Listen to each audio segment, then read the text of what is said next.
Bono, you should be a weatherman, because once again you've predicted wrongly. It's not a beautiful day at all, is it, Stephen? That was you two, XFM 104.9.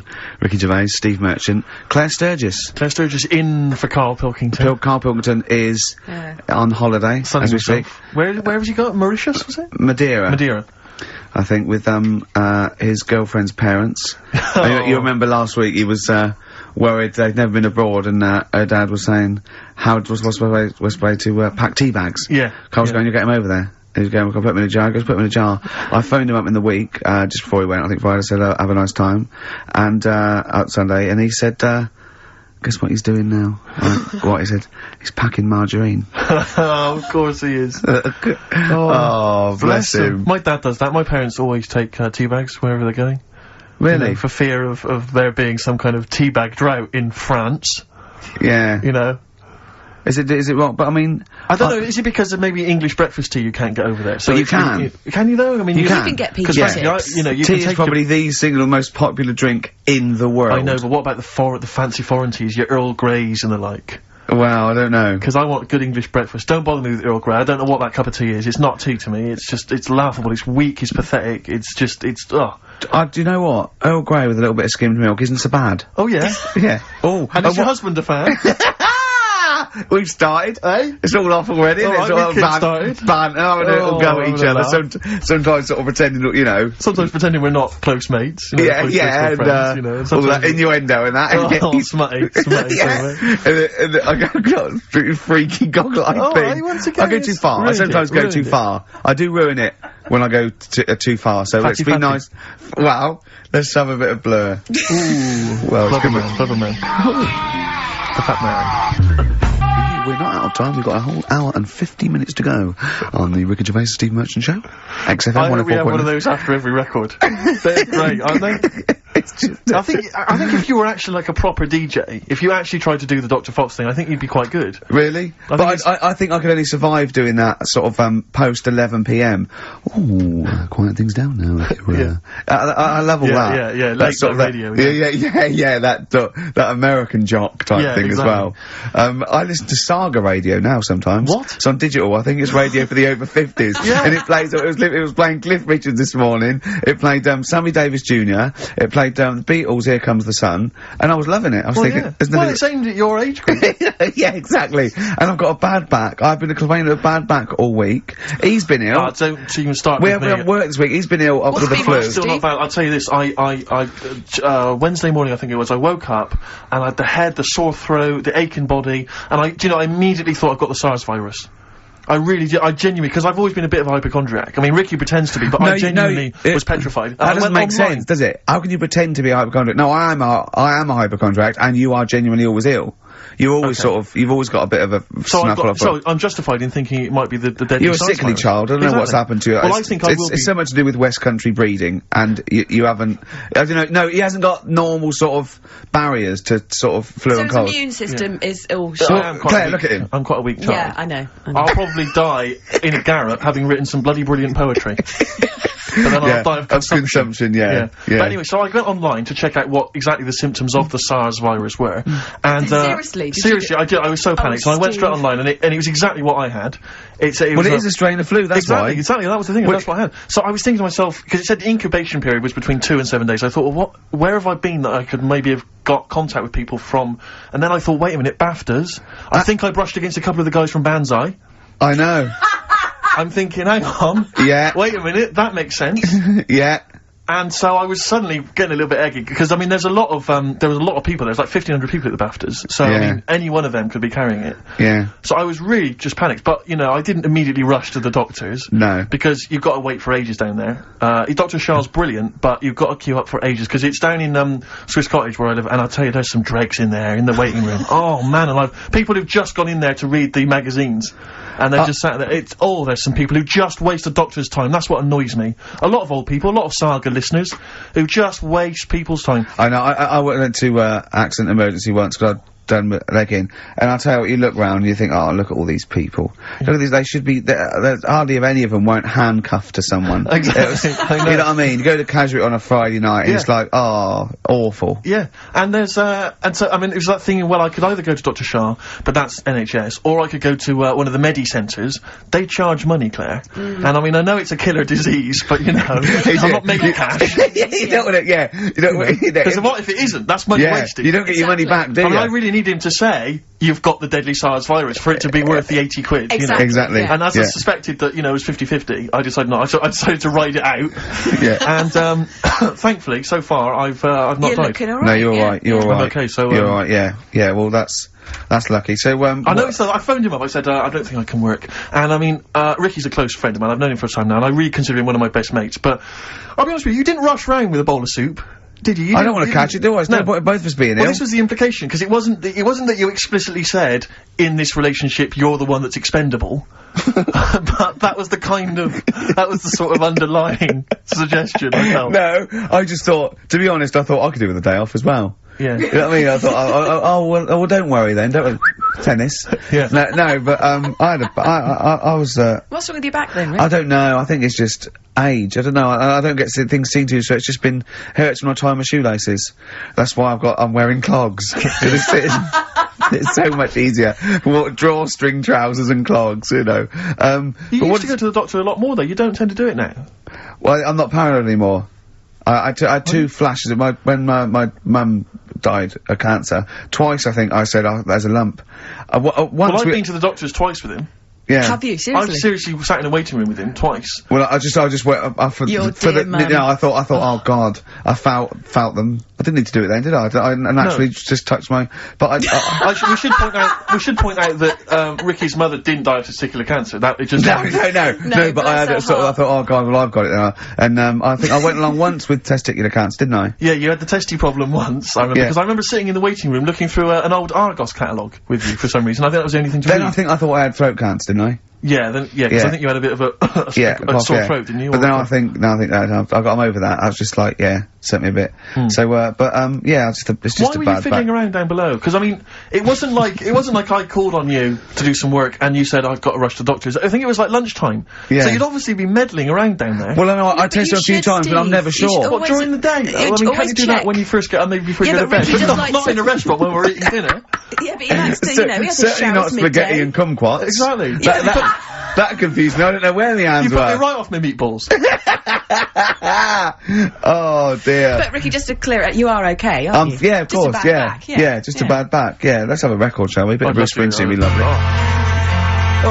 Cheering breaks and Painkiller on XFM 104.9. Ricky Gervais, Steve Merchant, Claire Sturgis. Yeah, no, it's good to be here. I'm missing Karl. I'm missing hearing Karl, actually. Shouldn't mention him, because people remember them. They go, oh, yeah. I know. We're trying to pretend. How are you, Sturgis, by the way? We've not really said hello to you. I'm very well, thank you, yeah. Do you look forward to these occasions when you get to stand in for Karl? I get a little bit nervous. Is it intimidating? I imagine it would be. No, it is a bit intimidating, because he's such a funny man.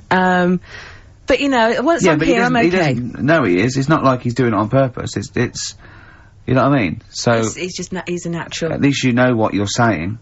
Yeah, good point, yeah. It's not all downhill, is it? No, exactly, yeah. I mean, no, it'll be fine. It's only an hour and a half to go, we'll be okay. Can we talk about, the BAFTAs? I don't want to sort of go on about, with the awards and everything. I don't like to talk about it. want to talk about Yeah. Claire, I mean, what do you want to know? What do you want to know? What do you want to know? How many you won? Or? Well, of course we won. Well, I know how many you won. We're all watching, obviously. Not everyone does, though, Claire. I mean, how many did you win, Steve? You might want to remind me. What, in all, or what? What are you talking about? How many? Do you mean this year and last? Two now, two last year, 4 in all. So it's 4 in all. 2 of those are Ricky's, specifically his. Yeah. No, Steve, what I really want to talk about was Ricky's white suit. Oh, yeah. Okay, well, listen. Well, let me explain.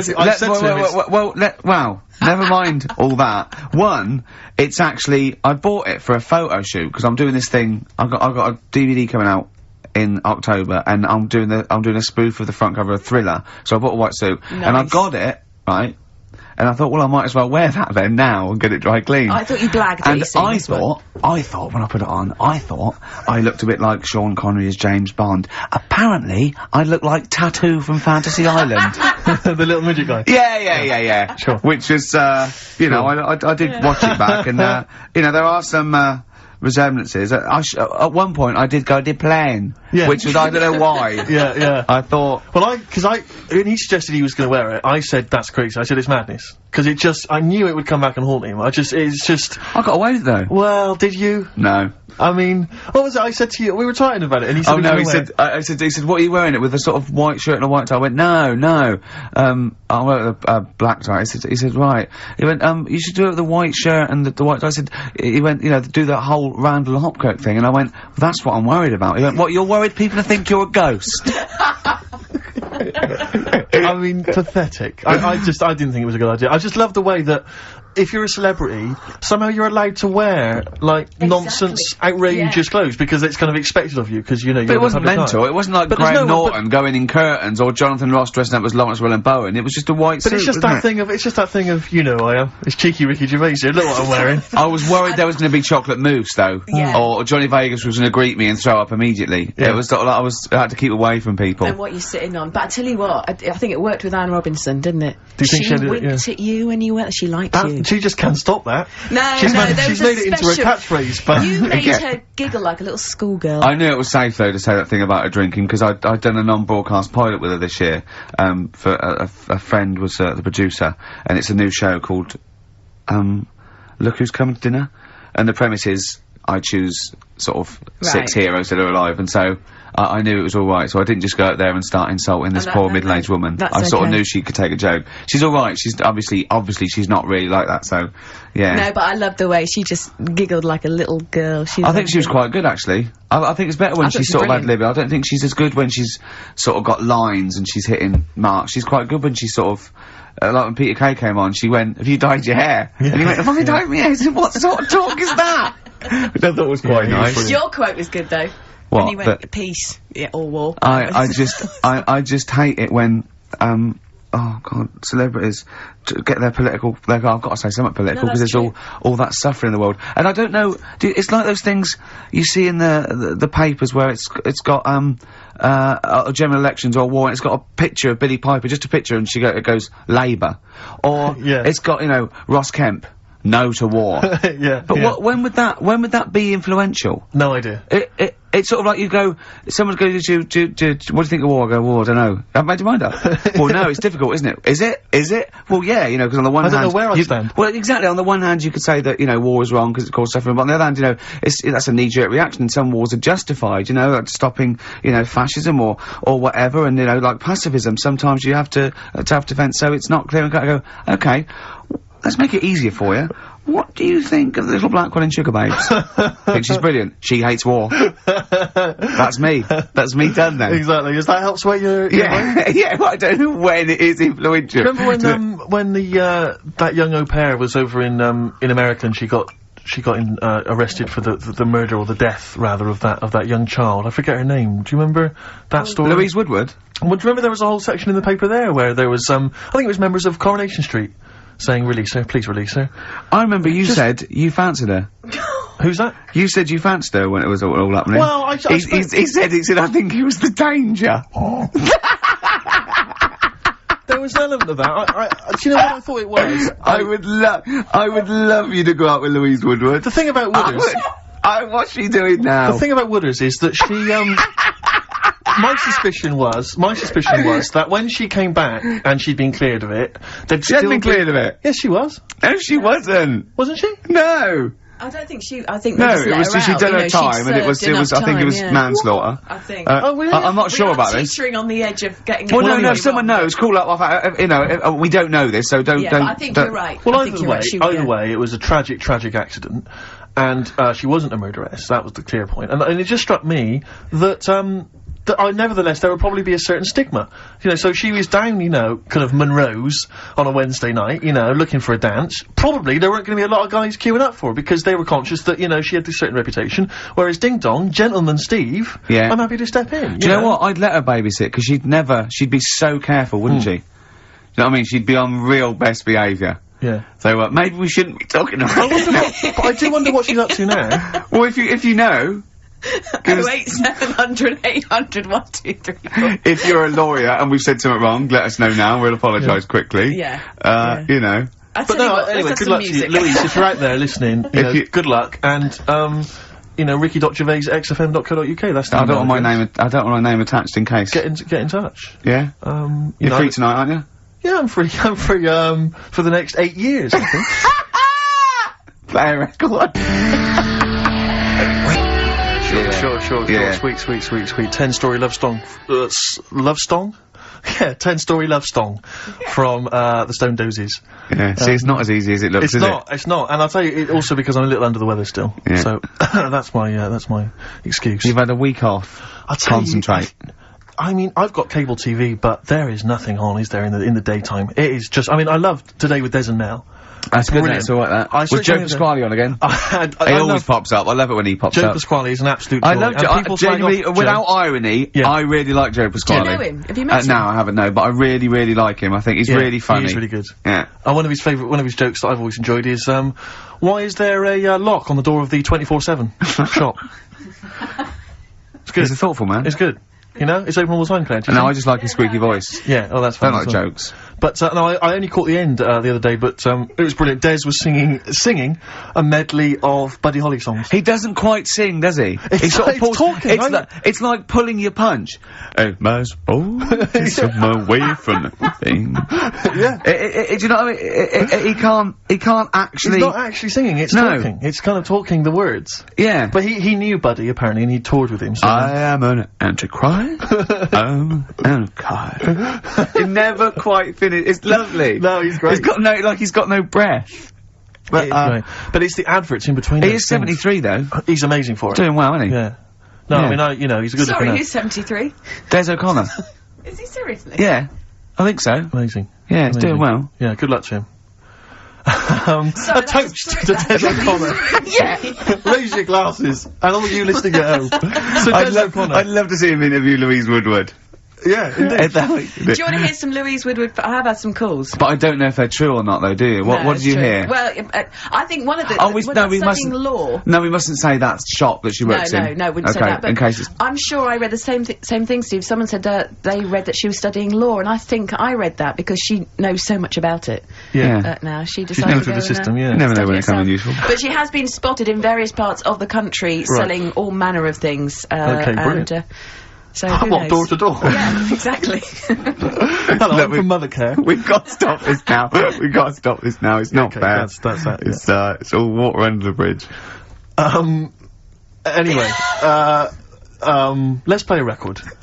Let's play a record, Claire. No, I'll talk about it later. We're scared I think, now. yeah, we've just got ourselves in trouble. I think we just need to go and consult our lawyers.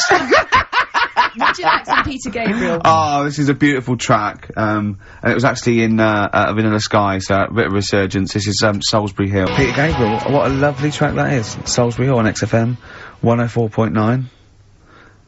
Ricky Gervais, Steve Merchant, Claire Sturgis. You know, if Karl was here, do you know what he'd want now? Probably ads, no. Some adverts. Yeah. Do you want some now? Oh, it's what Karl would have wanted. Okay. For Karl, then, some ads. Placebo and Bitter End. XFM 104.9, Ricky Gervais, Steve Merchant, Claire Sturgis in for Karl Pilkington, Doing a good who's job. in Madeira. Indeed. Is that where the cake's from?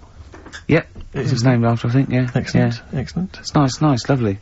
It's sort of, I don't know where Madeira is. it's sort of off Africa. Okay. But it's, I think, There are a lot of Portuguese. old people go there. There are a lot of old people there. There are a lot of old people Karl there. is essentially a He's old before his time, 50-year-old man yeah, in the body of yeah. a 30-year-old. Yeah. I know, yeah. I think it Whereas Ricky Gervais... Whoa! Party by the pool, it was. It was actually really good. I'd much prefer that than, we went to, Greece once, and we wandered in this place by mistake going through this, and it was just full of people in Everton shirts and Liverpool shirts and just drinking lager. Like, oh, where's the fun in that? And just, I can't, the idea of Butlins, millions of families screaming around would drive me mental. Butlins is the most extraordinary place I've ever been to. I went there with a bunch of friends. We can't slag it off, but, I mean, not Butlins specifically, just anything. No, I'm not slagging Butlins off. No. It's just, But it was an just I've never been to an Butlins. extraordinary Yeah. place. The bars themed. One bar themed in the Wild West style. Brilliant. But a tribute band to Status Quo playing. Really? It was extraordinary. So you walk in the swing doors, and there's Status Quo playing, and everyone else is, all the staff dressed in cowboy outfits. and cowgirl outfits, serving drinks. I've told you this before, but I sneaked into Butlins. We sneaked in one night, and we didn't know what was on, and they were serving lager and chips, and there's just loads of families and lots of northern men in short sleeve shirts and kids running around and stuff. And so they just arranged the chairs in the sort of dance hall, and they went, and now, ladies and gentlemen, the entertainment for this evening is David Copperfield, not the magician. And it was the bloke from Three of a Kind. Of course. He came out, he did it all, he did all the jokes, he did all the, hello, how are you? Oh, you're nice. You know, to people in the audience. And then his finale was he stood on a chair because there wasn't a stage, and he did classical gas, seriously, on guitar. And then they went out, right, and he went, thanks for it. He went off, and they stopped clapping, and he came back on to get his jacket. Oh dear, oh no. Yeah, it was great. There was also a girl-boy duo in blue satin called Joint Effort, which I was loving.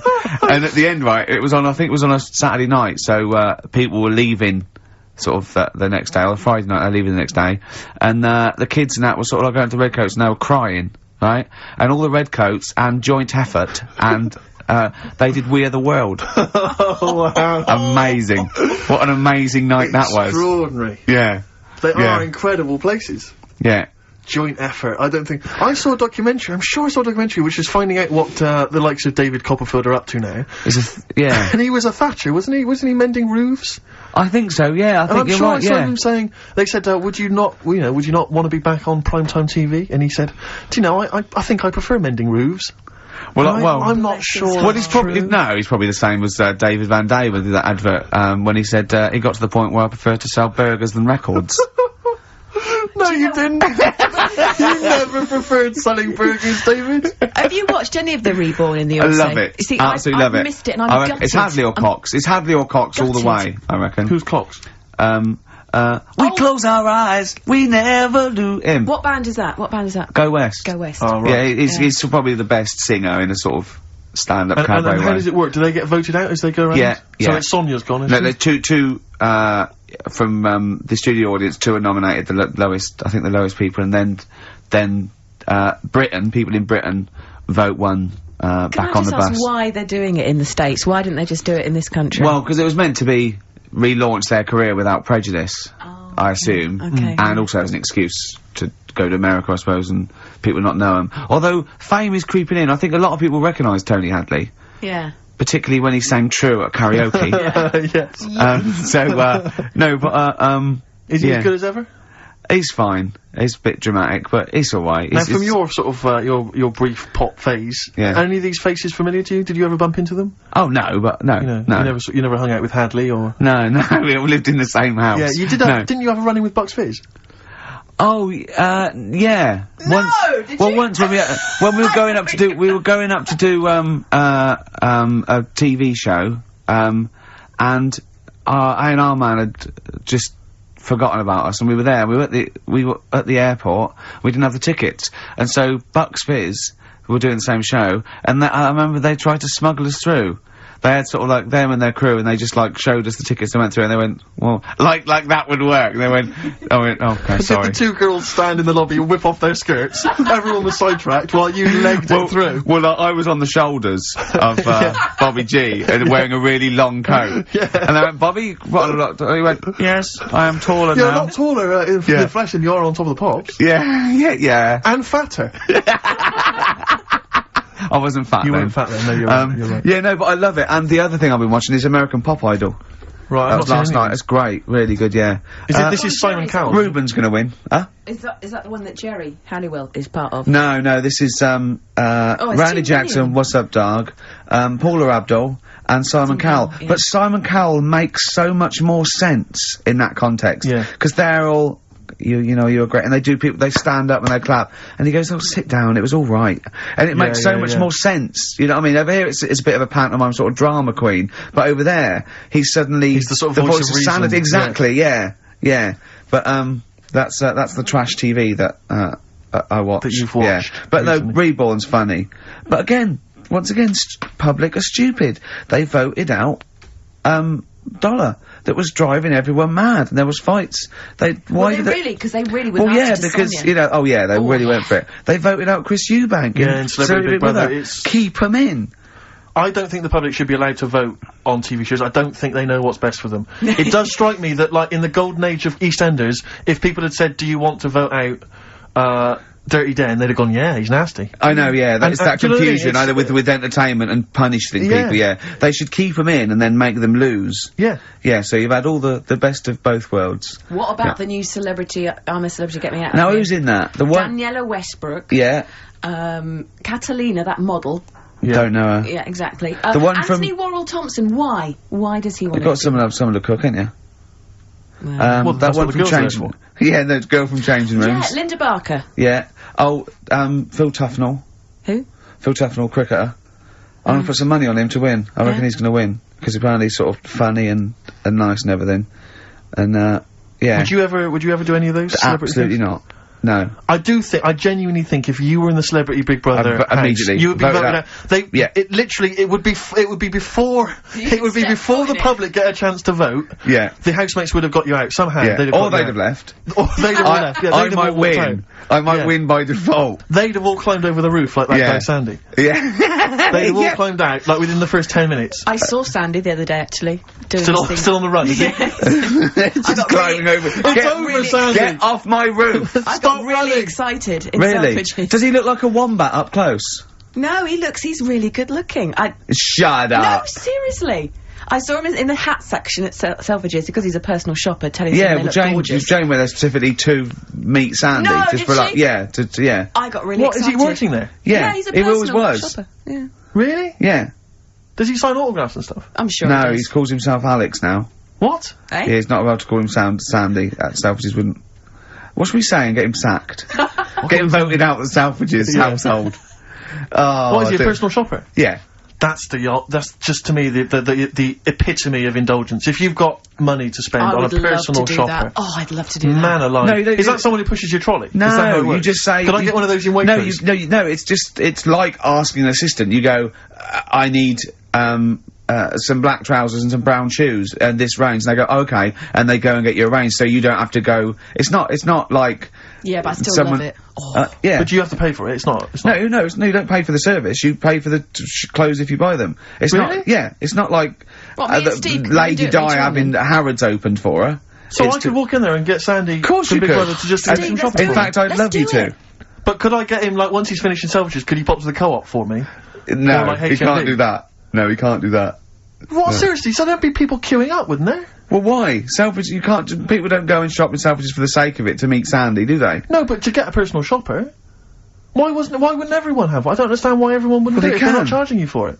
Oh, Steve, you and me later on. I'll tell you this, I don't think people realise that, Rick. He's going to be inundated now. You know when you go to Selfridges, you will not be able to buy that suit you got for £97. It's a lot more expensive than that. What? You can't you can't get shoes for £29 in there. I'm not bothering. No, exactly. You see, that's where you're going to come unstuck. I'd love a great record now, Claire. Okay.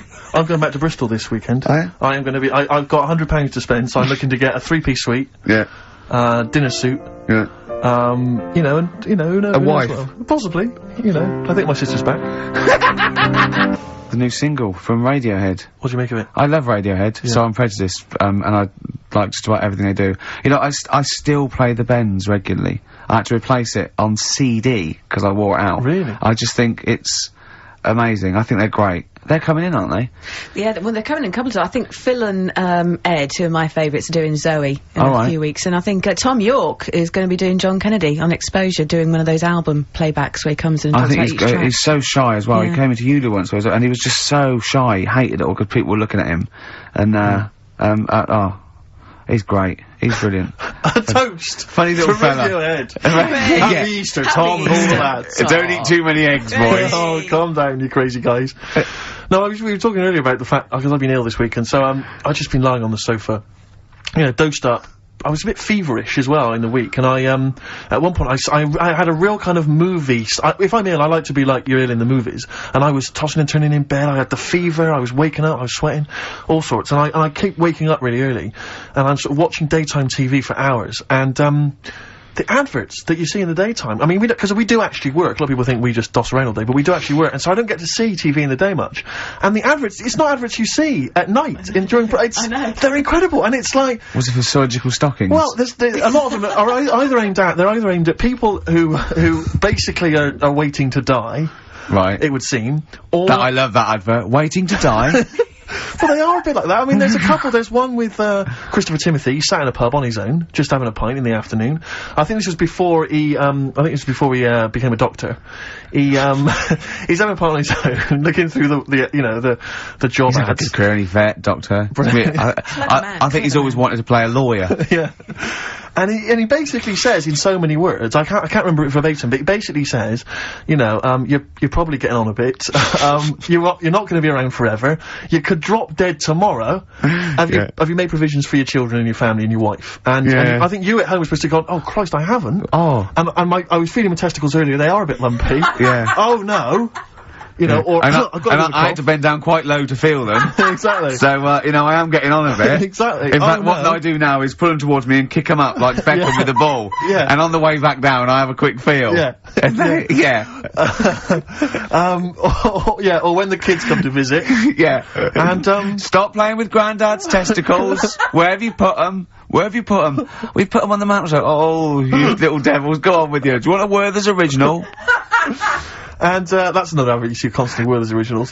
So they've got those, and then they've got the adverts which I always love, which are adverts for, any kind of, Claims Direct, or any of those things. It's just, invariably there's a reconstruction of an accident that might have happened, someone tripping over a paving slab. There's one which is particularly chilling, of a guy who, I think he's with his kid watching football, and he's thinking to himself, I bet he's thinking, I wish I could join in. And it flashes back, and there he is up a ladder, on a very shiny surface, with no one supporting it, frankly. He's asking for trouble. Frankly, I blame him. Yeah. And then it topples for no reason. I don't know why it topples. Right. Wind, let's say. Yeah. Whenever I see it, I always think... he never walks again.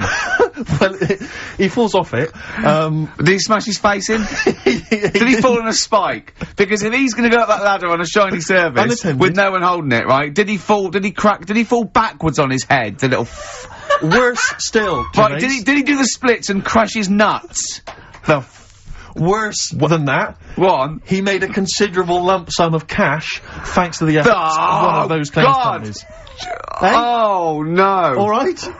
His negligence has seen him £3 richer. Steve, was there a yokel with a pitchfork looking up as he fell on it? Nothing. Oh, he fell off. I think he must have bruised his ankle or strained a ligament. That's not enough. That hasn't taught him anything. Well, it's not taught him a lesson. In fact, if anything, it has encouraged him to just be more foolhardy in the future. Oh, because if you're going to dish out £5 grand willy-nilly to these people, these lunatics, these oafs, these simpletons. Do you know one of my favourite adverts was the one in sort of the back of those glossy magazines you get given away, and there was always an old woman, and she'd fallen right in her front porch or whatever, and she was just reaching out, but she was too weak to reach the phone. So it was sort of like you carry a little button around with you that you press. Yeah. I love the idea of that. She looked so vulnerable. That was my. But I always feel with those kind of those claims adverts that it's almost like saying, I'm not going to say it explicitly. Here are some ideas for you. Paving slabs. Is there one near you? Could you have a little trip? Exactly. If you've got a step ladder. I'm not saying anything, but maybe read between the lines. The shiny floor. There is money to be made. There's adverts in the back of those. Do you remember Innovations catalogue? Well, I just read this week. Innovations catalogue is being closed down. Gutted. Yeah. The Innovations catalogue, which it used to go to something like 50 million homes or something. I love the Innovations catalogue. You do think, well, I could do with that, because I want... I've never thought that. I do. I want to spend money on an advantage in life, like, I want the power packs and hoverboards and things that like to see through walls, just for 19.99. They don't work, do they? I bought oxygen. Did you really? I bought oxygen. What do you mean you bought oxygen? Well, me and my mate was sort of like, running, it was about like, I don't know, 1987, and me and my mate, Wally, we were doing long distance running together, we were trying to get good, and I thought, I'll just have some oxygen before the race. What do you mean some oxygen? It's there, free in the air, what are you talking about? Some big canisters. A canister of oxygen? It didn't work. It just smelled like you were sniffing mints. I couldn't get any in. What was it supposed to do? Well, you know, oxygenate the blood so you can... Right. But, yeah, I don't know why. How much was it? I don't know, I can't remember. But mine was $19.99. It was a big canister. It was rubbish. Why did you buy it for? I mean, he was at least doing a job. For much the same doing reason. a job. I was but it does seem to me that, because the problem with the innovations catalogue is that for the few idiots that buy stuff like you, there are hundreds, thousands who just looked through it and laughed at the absurdity of, you know, a motorised tie rack. I bought the Abs Master. Who is so lazy that they need that? Yeah. The Abs Master. I worked for a while answering the mail, and opening the mail for a returns. It wasn't the innovations people, but it was if that's the kind of middle class version, this was a very much more working class thing. It was, you know, how to get hot dogs out of a tin and all the rest of it. And there was stuff in there was incredible. There was one item that was in the catalogue, and it was yeah, I know, like me, you've probably thought to yourself, I just haven't got time to boil the kettle and fill up my hot water bottle. Oh, I know. You thought that takes upwards of a minute and a half to do. What I need is some kind of state-of-the-art kind of plastic container with some kind of blue gel inside, which I put in the microwave, and that heats up, right? So that was what this device was. You put it in the microwave, you buzz it in there for like 30 seconds, saving yourself, you know, a minute of preparation time. And we used to get them sent back. I swear to God, they would send that. They'd be split. Yeah, old women saying, I'd heated something in the microwave, I went to sleep, it split asunder, and the blue gel scorched my legs. I've got 3rd-degree burns. And do you know old woman with a scolding? Call claims direct. But do you know what we used to do? I used to say, do they not sue over this stuff? And they told me, they said, they never sue, they're not, you know, they're old ladies, they don't realise they can sue. What we normally do is send them a replacement. So I'd have to send replacements back to these old women who had scalded their legs. We didn't even send them the money back, we just sent them a replacement. I mean, unbelievable. Unbelievable. Sometimes I always felt like a new pair of tights, at least. At least. And sheets, bed sheets, yeah. Oh, dear. Imagine that, though. I did have an Abs Master, one of those things that, you know, you try it on. Jane bought it for me for a birthday once. And, the electronic thing, you put it on, right? Hurts, doesn't it? Yeah, well, I turned it full up, right? And at one point... Now, what's this? Sorry, I don't understand what this is. You try it... Put it round you, it sticks to your body, and it's an electrical charge, and it's like doing sit-ups. Every time it does it, it's like you're doing a sit-up, but without you sitting up, right? And at one point, I had it on, I'd done it for a few weeks, and at one point, I was laying on the couch in my pants with this on, watching telly, drinking a bottle of wine and eating cheese. She said, I don't think it works like that. I thought, if this works, it's the greatest invention of all time. So it's like you can eat, and it's it's kind of working it off for you as you're eating. I know, yeah. Oh, dear. That'd be great. I did see one thing in one of those little magazines once, and this is hilarious, right? What it was, it's a bloke in a wheelchair, right? And then there's another one of him, and it's raining, so he's got a cagoule on that covers him and his wheelchair. Oh, no. And just his little face. So it looks like somebody's covered a motorbike in, and it's just his little face. I thought that was great. Oh, dear. Oh. Innovations is finished. That is great. It's all over. Should we have a record? It'd be lovely, a toast to the innovations. A toast to innovations. You have provided nothing of much use for 15 years. Happy Easter. Happy egg. Well, I mean... Are you sure that's not part of the song? Because, you know, Pink Floyd, you know what they're like? These they're newfangled tricks. All the, newfangled sort of trickery and that weirdness. I mean, like... Well, it's a shame. It is a shame. It is a great song. Yeah, but it's too annoying. We've got to stop it. Yeah. Are we putting a pay to it? Oh. It's gone. Yeah. Oh, switch it off, Claire. Yeah. I don't know, because that always plays fine on my home system, so I don't know if it's something that Sturgis has done. You haven't got your big greasy thumbprints over it, have you? What were you eating earlier? Because I saw you eating a huge hog roast as I came in. And throwing the bones behind exactly, like Henry VIII. Okay. Nothing changes, Ricky. Oh dear, never mind. Well, see, the problem that's ruined the whole show for me. It was going so well. What worries me, Rick, is because this show is so carefully planned, that's left a minute and a half gap. That can throw us all out. Timings. Adverts. Do you think that'll be? People love them. Great. XFM.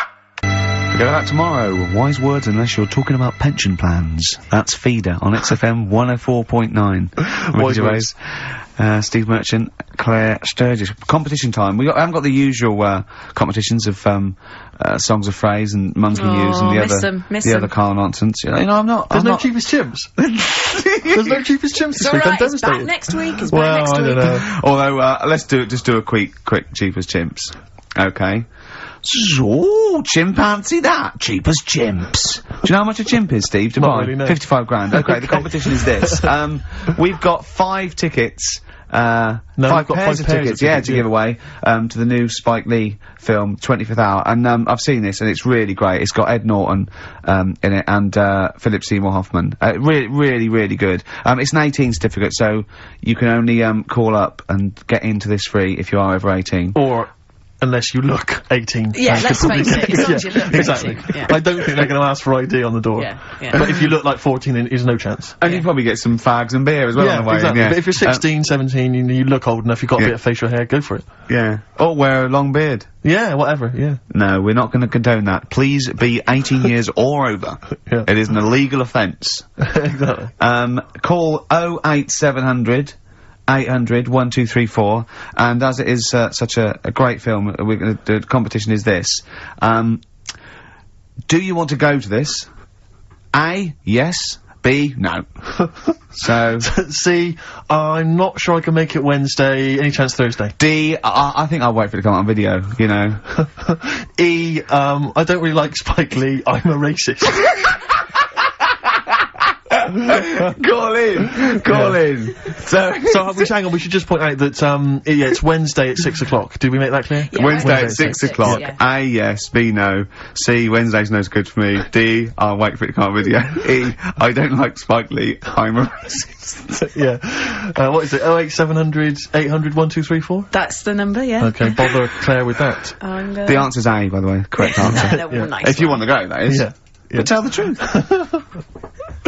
I'd love to have some more music. Yeah, sweet. I feel some Smiths. Oh, classic. Yeah. Reel Around the Fountain. Good choice. Smiths, Reel Around the Fountain, XFM 104.9. Well, we've given those away then. Yeah, it went very well. Have you got enough now? You don't need more. Yeah, got them all. Yeah, everyone said the correct answer. Good. They would love to go. One person actually, who was it?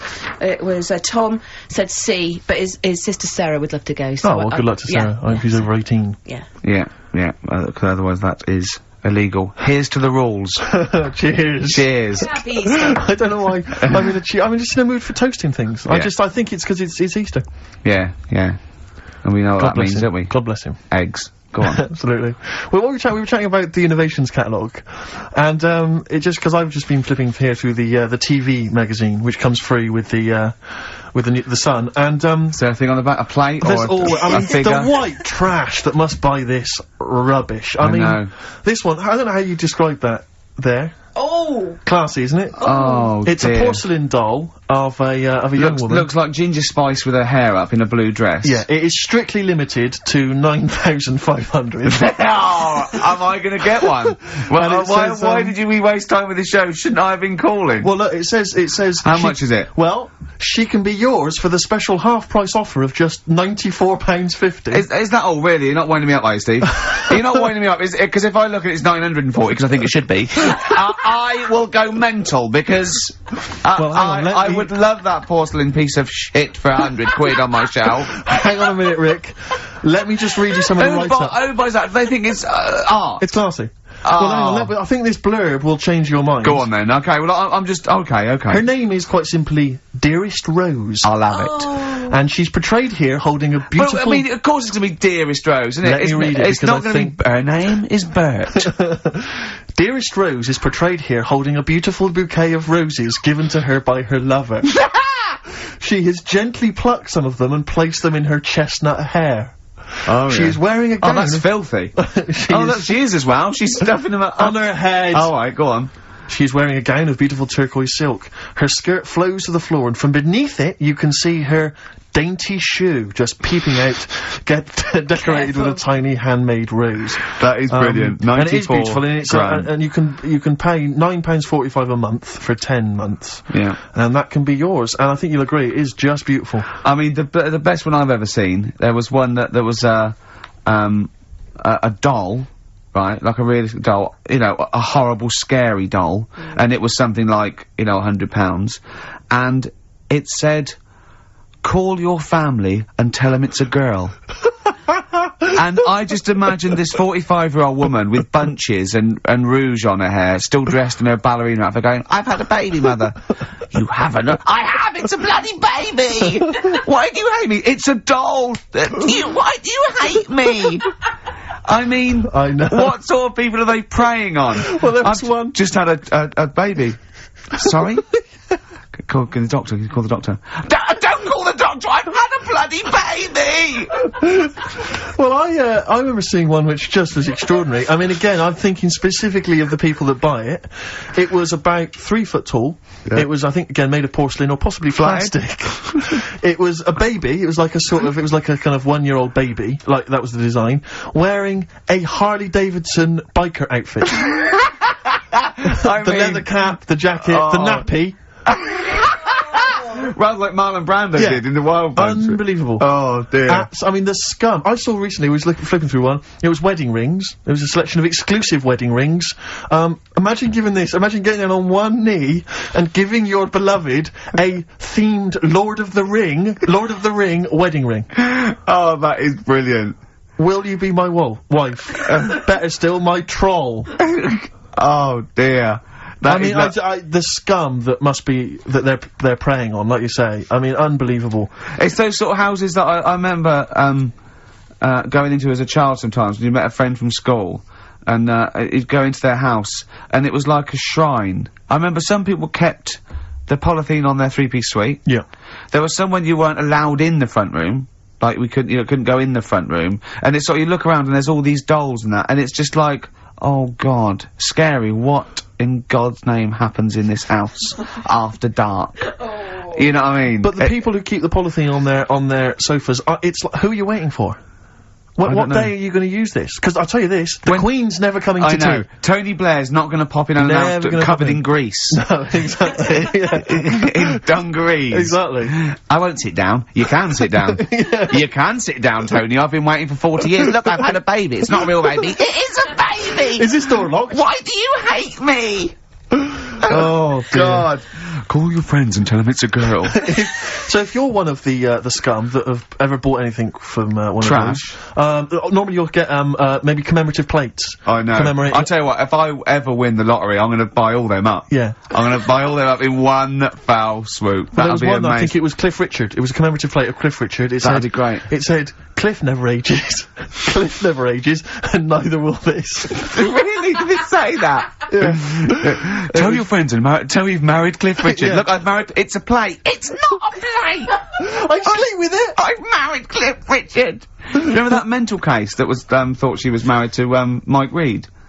No, I don't remember that. Oh. No, I do. Now, is this Mike Reed, the former DJ, or Mike Reed, the entertainer stroke actor? Former DJ. Mm-hmm. And it had a shot of her just prancing around in the nude with a feather boa on, saying, I'm married to Mike Reed or something. Wow. She was obsessed with him. That's libelous. I mean, is she still looking for a fellow? Yeah. Oh, what would you do? Imagine you're in a love triangle between her me and Louise Woodward. Oh, right, okay. Would you, and they were fighting over you. And, I think they can both get pretty violent. Yeah. I mean, if you know, fight, I mean, no, but I mean, I don't know that. I'll tell you what I do. I do what any gentleman would do in that situation, and I'd let them wrestle it out. Nude. In a hotel room. Just, you know, just see how they go. Let's have a record. Sorry to, call the lawyers and tell them it's a girl.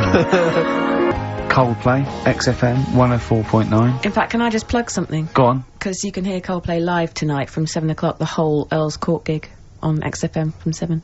Blimey. Yeah. It's not bad. Yeah. To Coldplay. To Coldplay! Happy Easter! Happy egg. Well, Well, that's about it from us, isn't it? We got, you know, to be honest, I didn't miss Karl at all. I didn't miss Karl. In fact, I felt we worked harder, we did a better show without him. I think he's dead wood. Well, I think that we should, you know, tell him that we don't need him. If he turns up, it's fine. If not, you know what I mean? Yeah. Because that will wind him up. Oh, he'll be livid. If, you know, if you could send... Oh, could you send Carly emails saying...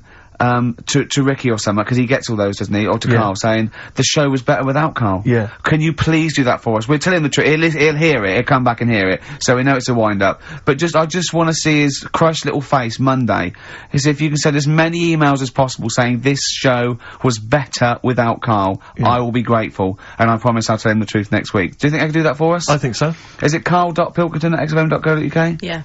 And it's Karl with a K. Yeah, Karl with a K. and send some to me, because he'll read those next week as well. Yeah, ricky.gervais@xfm.co.uk. Yeah, just say send some to me as well, and pass them and just pass them on, And to the head of XFM. Oh, what's his one? Yeah. Because he won't get in trouble, because obviously Andrew's listening, so he'll know it's a joke. But Andrew.phillips@xfm.co.uk. in fact, could you send a marketing load... manager, Charlotte Sousson at Yeah, XFM. Andrew.phillips@xfm.co.uk, just saying, it's so much better without Karl, because it's got a bit self-indulgent, he just does his same old stuff about Auntie Nora farting, and it's not big and it's not clever, and the man's a fool. Yeah. So if you do something like that, you know, make stuff up as well. Thanks very much.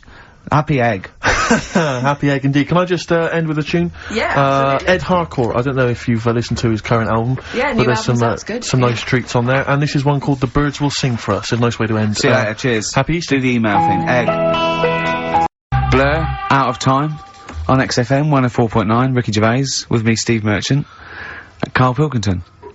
Steve's a bit quiet, he's got a bit of a sore throat. Oh, a bit of a sore throat. Murder. All week. It's been murder, Rick. We couldn't work all this week, I've been because, off sick. Steve's been in Bristol.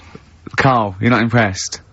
It's just, I don't understand why having a sore throat sort of... Oh, he's done you. Right, what if the sore throat was so painful, it was like you've got broken glass and razor blades in your throat? You can hear now that I'm not even speaking from down in the throat, I'm speaking from the very top of it like that, so it sounds a bit weird. But you're right. What? Your hands are alright, aren't they? Yeah, but we talk when we're writing, don't we? I can barely talk. It was agony. I couldn't sleep because it was so painful. Even when I was just lying there, motionless, it was hurting. I just was surprised because I got back off holiday and, called Ricky and said, alright, is Steve alright? And he said, he's had to go back home or something, and he's stayed there because he's got a sore throat. Yeah. I didn't understand why you can't, like, just go home. I mean, how old are you? What? I don't understand why you got to be at your mum and dad's when you're feeling a bit ill. I happened to be at my mum and dad's. My mum and dad's. Now I'm talking like you. When this sore throat really kicked in. So I thought I may as well stay and get a bit of the creature comforts of home. Do you know what I pictured though when he told me? See, my parents aren't like yours, Karl. Your father would have popped down to the phone box and maybe looked to see if there were any kind of throat lozenges. Strepsils. Yeah. Whereas my mum phones up the doctor first thing she can. I'm straight down there with my dad. They're snapping into action. They're trying to sort me out. It's a bit like that Ronnie Corbett thing, isn't it? Sorry. That sorry thing. You're right, Karl. Yes, you're absolutely right. It's just like that. Oh, No, dear. it's just because You just went on holiday with your parents. Well, not with mine. No, with right. Suzanne's, and it won't be happening again. So, Well, that's sorted. we'll have more about that a little bit later. Pain in the luckily we came in a few times, didn't we? We've been here since about 11:30, haven't we? yeah, sorting stuff out. Doing a show. What, have you been squeezing his head, or? No, that's strictly between the hours of 1 and 3, we established that. And I've kept the rules, haven't I? I did practice the grip in the week, didn't I? Yeah, just to see what method he was going to use today. Yeah. I came in, I did my back on Tuesday. I was sparring, and I pulled my back, and I was in agony, and I get an emergency, chiropractor out, and sort it out. And I was on painkillers, and I couldn't walk the next day, but I still came in and did a voiceover that was booked at 4:30, didn't I? I got Johnny to walk me in, because I couldn't sit down, so I couldn't take a cab, but I could be upright, and I had to got him to walk me in, because I was scared someone was gonna bump into me. And I did the voiceover. That's dedication, isn't it? Yeah, but right, I got back off holiday on the Tuesday, right? First day back was going to be on the Wednesday, right? So I thought, well, I'll take it easy, because you do that, don't you, when you've been on holiday? The first day you just want to sort of... I don't, I'm straight back into it. Well, yeah, but it's nice to, do you know what I mean? Yeah. Just sort of look at your emails, go through all them, work out what people need and stuff. Sure. Doss around, yeah, sure. So I thought, I'll take it easy. As soon as I got in, I was told that Ricky had been booked in to do a voiceover. And I thought, Can't handle that. Do you know what I mean? On the first day, him coming in annoying me, probably trying to get a week's worth of head squeezing in. So so I called him up and he said, I might not come in 'cause I've got a bad back. I thought, well, that's alright, right? Then you just turned up, didn't you? He said, I managed to get in a cab. Yeah, Johnny walked me in, and that's what, yeah. And he did the stuff, which I haven't got it here at the moment, but I'll find it on the system, and I'll play you what he did. That he's been paid to do as well. It's alright, yeah, Well, it's not alright. I had to pretend it was alright when I played it to all my bosses to try and well, look, let's play that a little bit later, but now, as we're all back together, Steve, would you say the boys are back in town? Yeah. Brilliant. Then Lizzie, boys are back in town on XFM 104.9. Right, we are back in town. Me, Steve, and Karl. Karl's on holiday. Steve's been living with his mother, 'cause he had a sore throat, and I've been hobbling around still trying to keep things going. Do you know why I think I was ill? Stress. I genuinely think it was stress. I think I'm beginning. No, I'm analysing it. What do you think of that, Karl? But I'll tell you what it is. Look, think about it though. We live in London. We got the war, the threat of terrorist activity. That's where I live. I'm all right. Next one. We got SARS. One. Yeah, but you can walk to work. I got to travel on the tube. I came in this morning. I saw a Chinaman sneeze. I was terrified. S Club 7. They've split up. I mean, I worry about those sort of people. They're young kids, they're talented guys. I mean, they say they're going to be alright. I'm not sure Tina is. I'm not sure she's got the talent. So, there's just so many elements that stress me out. I remember you were worried about hearsay. Well, Kim Marsh is doing alright. Well, Kim's doing fine, but she got out early. Yeah. But, you know, I'm not sure the rest of them will be. You know, I'm just... they're quite emotional. I've got to worry about the show, I've got to be worried about this, you know. It's just me. I've never been that good when, like, anyone in the family's ill or anything. I've just got... Just because that's the way I am, do you know what I mean? If I'm ill, I don't expect people to run about. No, well, I've never been off for being ill. I mean, you were. A couple of weeks ago. Yeah, but But hang on, I've not missed either of the shows. I'm ill today, but I'm still here. You took I seem to remember you took a show off when you were ill. Yeah. You were whinging, I was really ill. Right, sure. I couldn't even walk to work, though, that's what I mean. Did you go to the doctors? No, I was too ill to get there. Right. That's how bad I was. Did you call a doctor out? No. No. Interesting. But it's just that I mean, we were talking about it last night, because we were saying to Suzanne, I said, Steve's, you know, he's been living at home all week.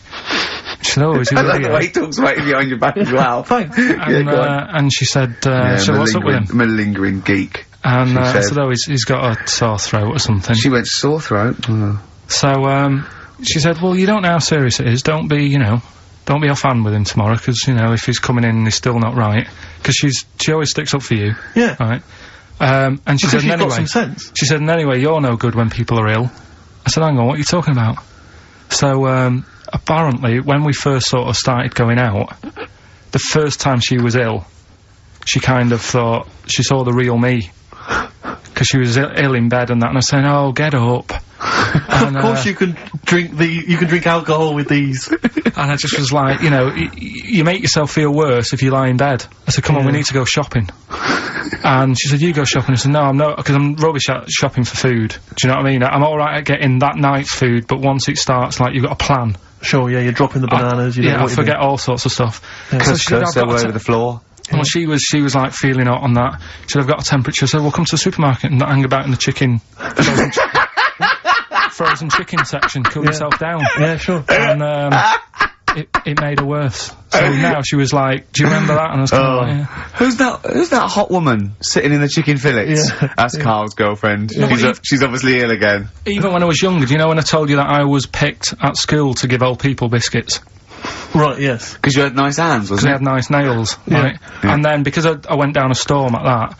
went down a storm at that! You said, bravo! Getting back with the Garibaldi's the best I've ever had! Bravo! What do you mean you went down a storm? Because I'm into biscuits, so... you need stuff! I was talking to him about I'm into biscuits! Right, so, then did you make sure that they finished the first layer before you dipped into the second layer? No, there's no rules like that. Just no rules. What do you want? What do you want? What do you fancy? Yeah. So, then, because I was good at that, we were going to, like, an old people's home where they're a bit iller. Rather than just being old, they were, like, ill. Yeah. And I said, no, not doing that. Not going there. Because they're old people. Yeah. They didn't want biscuits. Well, yeah, that's the They're too old to eat. So, yeah, so did you have to dunk them in tea before you fed them to them? No, it was just like, Did you feed them like did you have to chew their food, then stick it down their throat with your face? Like a little bird? Yeah, yeah. Little trolley, right? A lad who I didn't really get on with, he had good nails as well, so he was serving the tea. Yeah. And I just had a chat and said, oh, do you want a biscuit with that? Yeah. What about this one? Do you like bourbons? Yeah. Oh, you really did the whole... So, oh, right, so you weren't just... It wasn't like their choice, you offered a selection. Well, I sort of sold them, because the thing is, there's only so many, so you've got to handle the situation well. Sure. You don't want too many in one type, so it's like, well, you've had a bourbon. Yeah. What a great life they lead. They probably only pay about 900 quid a week to stay in that particular home. Yeah. And they get a free bourbon by a kid with clean nails. Brilliant. Whoop-de-hoo. Oh. So anyway, I found these, things, do you want to yeah. So what's this? Explain this again. Right, so I got back off holiday. The first job I found out I've got to do is work with Ricky for a voiceover. I do a regular thing, I do X-Ray magazine, but I'm allowed to make the script up. And they said I could, so I did. Right, so imagine this. Well, I know you, Rick, and I know you like to put a lot of work into these things. Yeah. You want to do a good job. So he rolls up, he says, let's do it then. He said, what's in the magazine? I said, well, here's a selection of stuff, this is what you've got to sell. He said, leave it with me. He goes into the little booth, and the first one he comes up with is this little advert for it, right? X-Ray magazine, it's out now, it's £3.50 May edition, music of tomorrow, Dandy Warhol's picture, and there's a free CD with all the Placebo and the Donners, and Smog, and Nightmares on Wax, Alpine All-Stars, only £3.50, it's out now, buy it, innit? Have you got a sore throat there? Well, that's alright, isn't it? And he was going, you can't, I said, we are doing that, I've done one, that is it, that's it. So I persuaded him, he went, right, okay, we can possibly put that on XFM, right? I'll have to see, right? So I wouldn't do it again. And he went, but you need one for Capital. He said, Capital will know what I went, right, I'll do one more for Capital, right? Because all the stations advertise the XFM magazine, right? So this is the one that you thought would be alright for them. Ooh, hello, you loonies in Radioland. Dr. Frog here to tell you about the new edition of X-Ray magazine. It's out now and it's only £3.50. You've not heard of it? It's a great music magazine. And you get a free CD featuring bands like Placebo, they wear makeup but leave them alone. Gold Chain, Smog, OK Go, The Donners, and all great bands that you'll love to... Froggy here, hello. Bye! Ribbit, ribbit, Froggy says buy it. Oh, well. So then, he says, that's it, you've had your money's worth. Is Dr. Frog still on there? He's still on classic. I said, that isn't going to go out, they're not going to be happy with that. He said, you've had your money's worth, I'm going. Yeah. So I'm left with that. I then have to get the bosses in. And because I've let him go, in a way, it's my responsibility. Yeah. So I've obviously thought I've got what I need. I had to play them to the MD. What did he say? And justify... Well, I was sort of thinking if I laugh, he might go, well, I don't get it, but he finds it funny. Oh, brilliant, well done. So I was laughing, he was sort of thinking, you know... Excellent. Is that it? Brilliant. When do they go out then? I think one of them's going out at the moment. Excellent. I think the first one's going out. Brilliant. Well, let's play a great track then. Is it Dr. Frog? Well, I'd like to see Dr. Frog feature maybe on our show more often. Okay. Oh, I've got some new comedy characters. I can't believe that. You know, I love the work of comedy greats like Chris Moyles and Noel Edmonds. I've got some really funny comic characters that'll be popping in and out of the studio. Save them. Okay. I'm excited. Badly Drawn Boy. All possibilities on XFM 104.9. I'm Ricky Gervais, with me, Steve Merchant and Karl Pilkington, and a few new characters. Oh, Steve. I can't believe As that. you said, you know, I know you love Moyles and his sort of wacky stuff, and Chris Moyles, Edmonds, one of the greats, one of the and greats. Edmonds, and just all Oh, no, Edmonds. well, I'm going to go along the same sort of vein. I've come up with a couple of. Can I do a little? Can I show you one? I'm excited. Okay. Well, it always starts with a sort of doorbell. So it goes, ding dong. I go, oh no, hold on, Steve, hold on, Karl. Who's that at the door? Yeah. Hello. Oh, hello. Oh, look. It's Camp David, the right queer gay. Oh, hello. Hello. You look all gay today. Is that 'cause it's nice weather? Oh, no, that's not what it means. Oh, have you got a girlfriend, Camp David, the right queer gay? No, but I've got a boyfriend. Yeah. Oh, bye. Right. Oh. Ding dong. Oh, it's another one. Hang on. Another comic. Hello. Oh, look. It's Holy Fuck, the little funny Chinese fella. Wait, that's his name, Karl. That's his name, Karl. Karl. Hello, Holy Fuck. Harold. Yeah. Right? Yeah, that's fine, So, that's fine. Mr. Fuck, you can call me Holy if you want. No, I prefer to call you Fuck. Yeah. Right? You're right. Nothing You're right. wrong with this so far. No. Have you got a girlfriend, Mr. Fuck? Achoo! Oh, you haven't got that SARS, have you? Yeah. No, that's my girlfriend's name. See? Yeah. Clever. Oh, just before you go, Mr. Foot, I've got two things here. I've got a nice Trilby hat that you could wear, or I've got a little lampshade. Right? Which one do you want to put on your head and walk around? I presume the Trilby. No, but it's not. No. Yeah. The lampshade. Lampshade, of course. Bye. See you later. Yeah. I thought they were genius. Can I be honest? I'll be honest. I thought they were brilliant. I thought they were. You didn't steal them off Chris. No. They're original. They're original. Sometimes characters. Chris Moyles has done stuff as good as that. I know. Yeah, I know. But no, these are all mine. So there you go. We'll be hearing more from Camp David, the right queer gay, and Holy Fuck, the funny little Chinaman. What? All right, Karl. Yeah. Is that your sort of humour? It might not be your sort of humour. You just should have run it past me before you did it. Yeah. What one were you worried about in particular? The not Camp David. Well, say his name. No. Say his name. Which one? I don't know which one you mean. The Chinese fella. But I forget who that was. What was his name? I can't remember. Well, if you can't remember, it can't be that good, so we'll leave it. We won't do it again. Right. I'll tell you what I've got, Steve. Oh, what? I'll tell you what I'm thinking. Go on. Right. Do you know, like, TV programmes sort of get rested in the winter? Ding dong. Oh, no. Hang on, who's this? Oh. Go on. Hello again. Not now, Mr. Fuck. We're talking. Bye. Is that Holy Fuck again? Yeah. Okay, God. Look at Karl's face. Right. Okay, that's it now. I'm not answering the door anymore. Right, okay, go on. Right, yeah. Ding dong, ding dong, ding dong, ding dong. He's trying to get in. You've got. Don't be impolite, Rick. Come on, Rick. He wants to come in. No, it's too late. It's too late. He's gone away now. Go on. Right. Anyway, what I'm thinking is, Rockbusters coming back for a bit. What? What are you talking about? He likes my idea. He likes my characters. He doesn't like that idea. If I what? Go on, what, Karl? No, what? I was going to say if I came up with with what? Name with that Chinese fella. What was his name? For a sketch. You wouldn't have liked it. So let's do Rockbusters and see how it goes. I know you weren't a fan of it, but. Hang on, yeah, but to be honest, Karl, he dissed Cheap as Chimps, and we know that's a brilliant idea. Hang on, sorry, we all agreed that Rockbusters was a piece of old toss. No, I didn't. I said it needed resting. That's why we stopped doing it. I said it needed resting for a bit. I don't remember that conversation. What do you mean it needed resting? We abandoned it because it was appalling. It started off as a nice idea, but you just gone crazy. Let's play a record and come back to this, shall we? What do you want to play? Bit of sugar. Oh, yeah, brilliant. That'll cheer us all up. I don't know why you were thinking of bringing this back. I'm genuinely worried about this. Well, is that the doorbell? I would be lying, Rick, if I told you that didn't feature in my list of the best singles ever. That's lovely. It's a. If I can't change your mind, great pop tune. Brilliant, absolutely brilliant. I think Karl's worried about one of the names of my characters, so I'm changing the gay fella's name to David Gray, the bent pianist. Right. The Scientist, Coldplay, on XFM 104.9, with me, Steve Merchant, Karl Pilkington, and Ricky Gervais, obviously.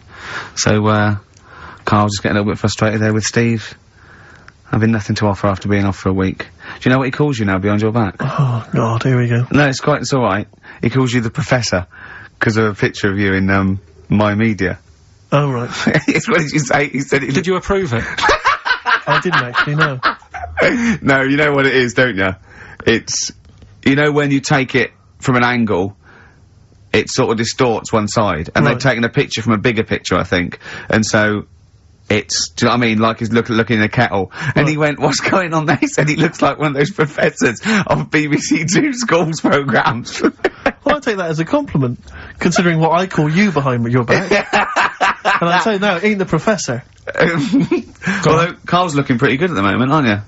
I'm surprised, can I just say, I'm surprised that you got chosen for having clean nails at school to serve the biscuits, because I always imagine you, when I look at you, I see you as a child, I see you as a grubby little child, who's always out in the street getting dirty. I think Karl is quite hygienic, because he's always got a nice little... Nowadays I do. Yeah, nice little top on. Not the boyhood Karl. I always imagine you being quite neglected. No, me clothes weren't always the best, and they were a bit warm, but they were always clean. Yeah. Yeah. It's a country song coming on. Is are you Dolly Parton? I always imagine your house as having, and actually, to be fair, I imagine your house has been very much the same. Always stinking of chip fat. Yeah. Also, yeah. My mum was always cleaning, so again, it was always sort of like clean. It was just it smelled. It smelled and cigarette smoke, maybe. Yes, it smelled of Dettol, pets. Yeah, and cigarette smoke. Yeah, and such chip a working class smell. Chip fat, yeah. That's a real working class sort of smell and look and stench. Yeah. Are you talking like me now? Yeah. I mean, the interesting thing is that Karl's cleaned up his act. I clean. I have 2 baths. No, you are obsessed. It's I love It's just really bad of me. I was in Waitrose earlier buying a sandwich. I got a bit of money now, Karl. I like to splash out on a sandwich. I like £2.50. You ever seen any of it? Benji's shop. He does go to Benji's. I'll tell you what. I love Benji's. We go for lunch, right? And if he looks in a restaurant and it's sort of like $6.50, he goes, Rick, I'm not made of money. Yeah. He is. We have to go to Benji's. He gets 2 sandwiches that have to fill him up, right? Because they're a quid each. But I'm a big guy. I need a lot more food. I genuinely need more food than most people. I'm like a brontosaurus. It is. He's just grazing all day. So I can't afford to sort of splash out in Pret a Manger all the time with your fancy French sandwiches. I like to get a lot of bread for my money. I want a lot of bread. So I was in Waitrose, and some guy came in behind me. And he was sort of, I don't think he was mentally doolally, but I think he'd been homeless for just too long, and he was really. What's just right at the time to be homeless? Well, I think it was. You want to get out of that game early, don't you? It's past the point of no return. This guy. I think it was like it was too late for him. I think there was no going back really. 6 months. He came in and he was sort of walking at a bit of a weird angle. He walked like the Elephant Man, even though he wasn't deformed. It was probably like you were in the week. It was quite. It was quite unpleasant. And he sort of came up to me and he went. And weirdly, he spoke a bit like I'm speaking now because of my throat. And I thought, if I speak to him back, is he going to think I'm taking the mick? So I kept quiet. And he went, alright, what's your name? And I said, Steve, and he shook my hand. He forcibly took my hand and shook it. But he had these cuts and bruises on his face. Oh, the open sores. Yeah, and he was shaking my hand, and I was just terrified. I was just thinking, get off my hand, let go of my hand. And thankfully, did he have a bell round his neck? Well, he may as well have. I mean, seriously, and I caught the eye of a security guard, I had him thrown out. You know, I'm all heart. This man does not have the funds to be shopping here. Please have him removed. This is part of the John Lewis partnership. Yeah. And, so they had him thrown out, and you know, seriously then, I was just freaked out. I had to wash my hand as soon as I could. I couldn't imagine the kind of grime that was crawling across Weatherby's kind of homeless ways. Are you still doing your social work? Or whenever I can, Rick. Yeah. Yeah. At least he used to give it to old people, biscuits. You'd have gone, oh, I'm not going near them. Look at them gums. Wouldn't that have been grim? Would you have wanted that, though? Old kind of homeless people touching you? Well, no, I'm not Jesus Christ. No, I know. It's not on the list. I know I was dropping this down. What do I know? I need some batteries from a Walkman. I need to be touched by some old people. See you later. Cheers. I was watching, the one thing I did watch all week was Columbo, which seems to be on constantly. I was watching Columbo, and I know you're a fan of Columbo, Rick. One of my favourite programmes of all time. Right. I was like, do you not think that Alright. I just thought you were going to talk about it. Well, which one? What do you mean? They made about 90, and they're showing on about 4 channels in rotation. But it doesn't matter if I tell you who did it, because you'll find out in the first 5 minutes. Yeah, exactly. You find out in the first 2 minutes anyway. Let's be honest, if Robert Vaughan's the star, it's probably going to be him. Or Culp. Often Robert Culp. Yeah. Yeah, sometimes Patrick McGowan. But do you not think that Columbo looks like he smells? Would you imagine he smells a bit? He's a brilliant detective. Well, he's got that dog, and he smokes cigars, so I imagine he smells. I reckon he stinks. I reckon he doesn't clean his clothes enough. Oh, I think he has. I think he gets up and washes. But I think if I it's just on a think he's too absent-minded. I think he's too busy thinking on solving crimes and stuff. What do you think? Do you think his wife makes him clean his pants now and again? I think they're quite a bohemian couple. I'm not sure she's really interested in that. I think she's got her own mind. Maybe she's a painter or something. No, maybe she's losing it a bit, and he's a bit embarrassed by it. Yeah, that could be true. And she's probably incontinent, so while she's ironing his trousers, she just all over them, and he goes, oh my God, she's shatting my pants again, I gotta wear them out. Yeah. Yeah, so that's what. Oh, ding dong! Who's that? Who's this? Oh, hello! Oh, look, it's David Gray, the bent piano player. Oh! Alright? I thought it was gonna be Columbo. That would enjoy. Ding dong! My wife loves you.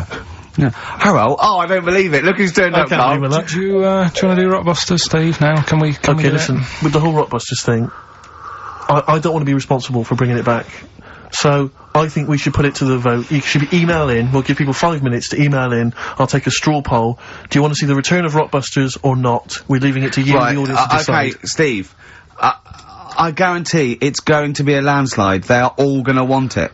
But why have we ever trusted our listener? We know what they're like. You've just described some of them with a bloke in Waitrose and Columbo's wife shitting herself. So, that's the sort of people that, you know what I mean? Yeah.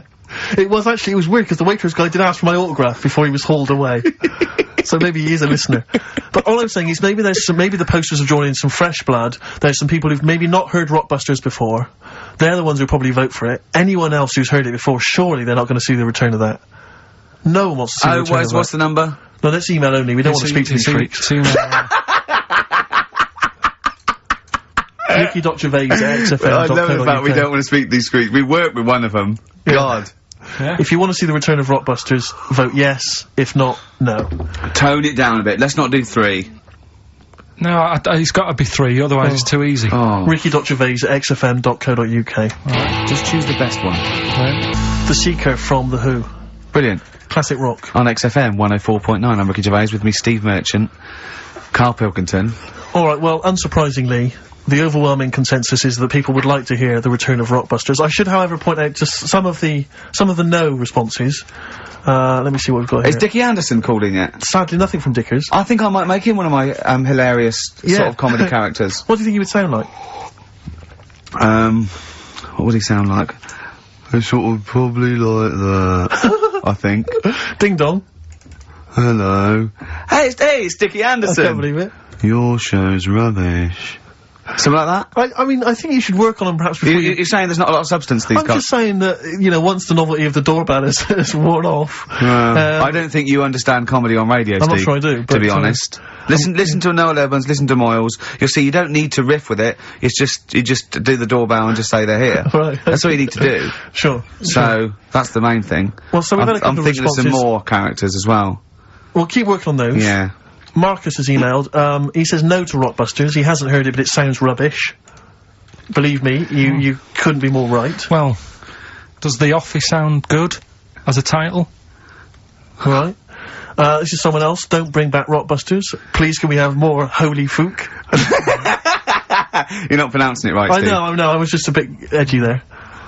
It's Holy Fuck, the little Chinese fella. Holy Fuck, the little funny Chinese fella. No, okay, alright, well, otherwise, Karl, other than those few negative ones, most people want to see the return of Rockbusters.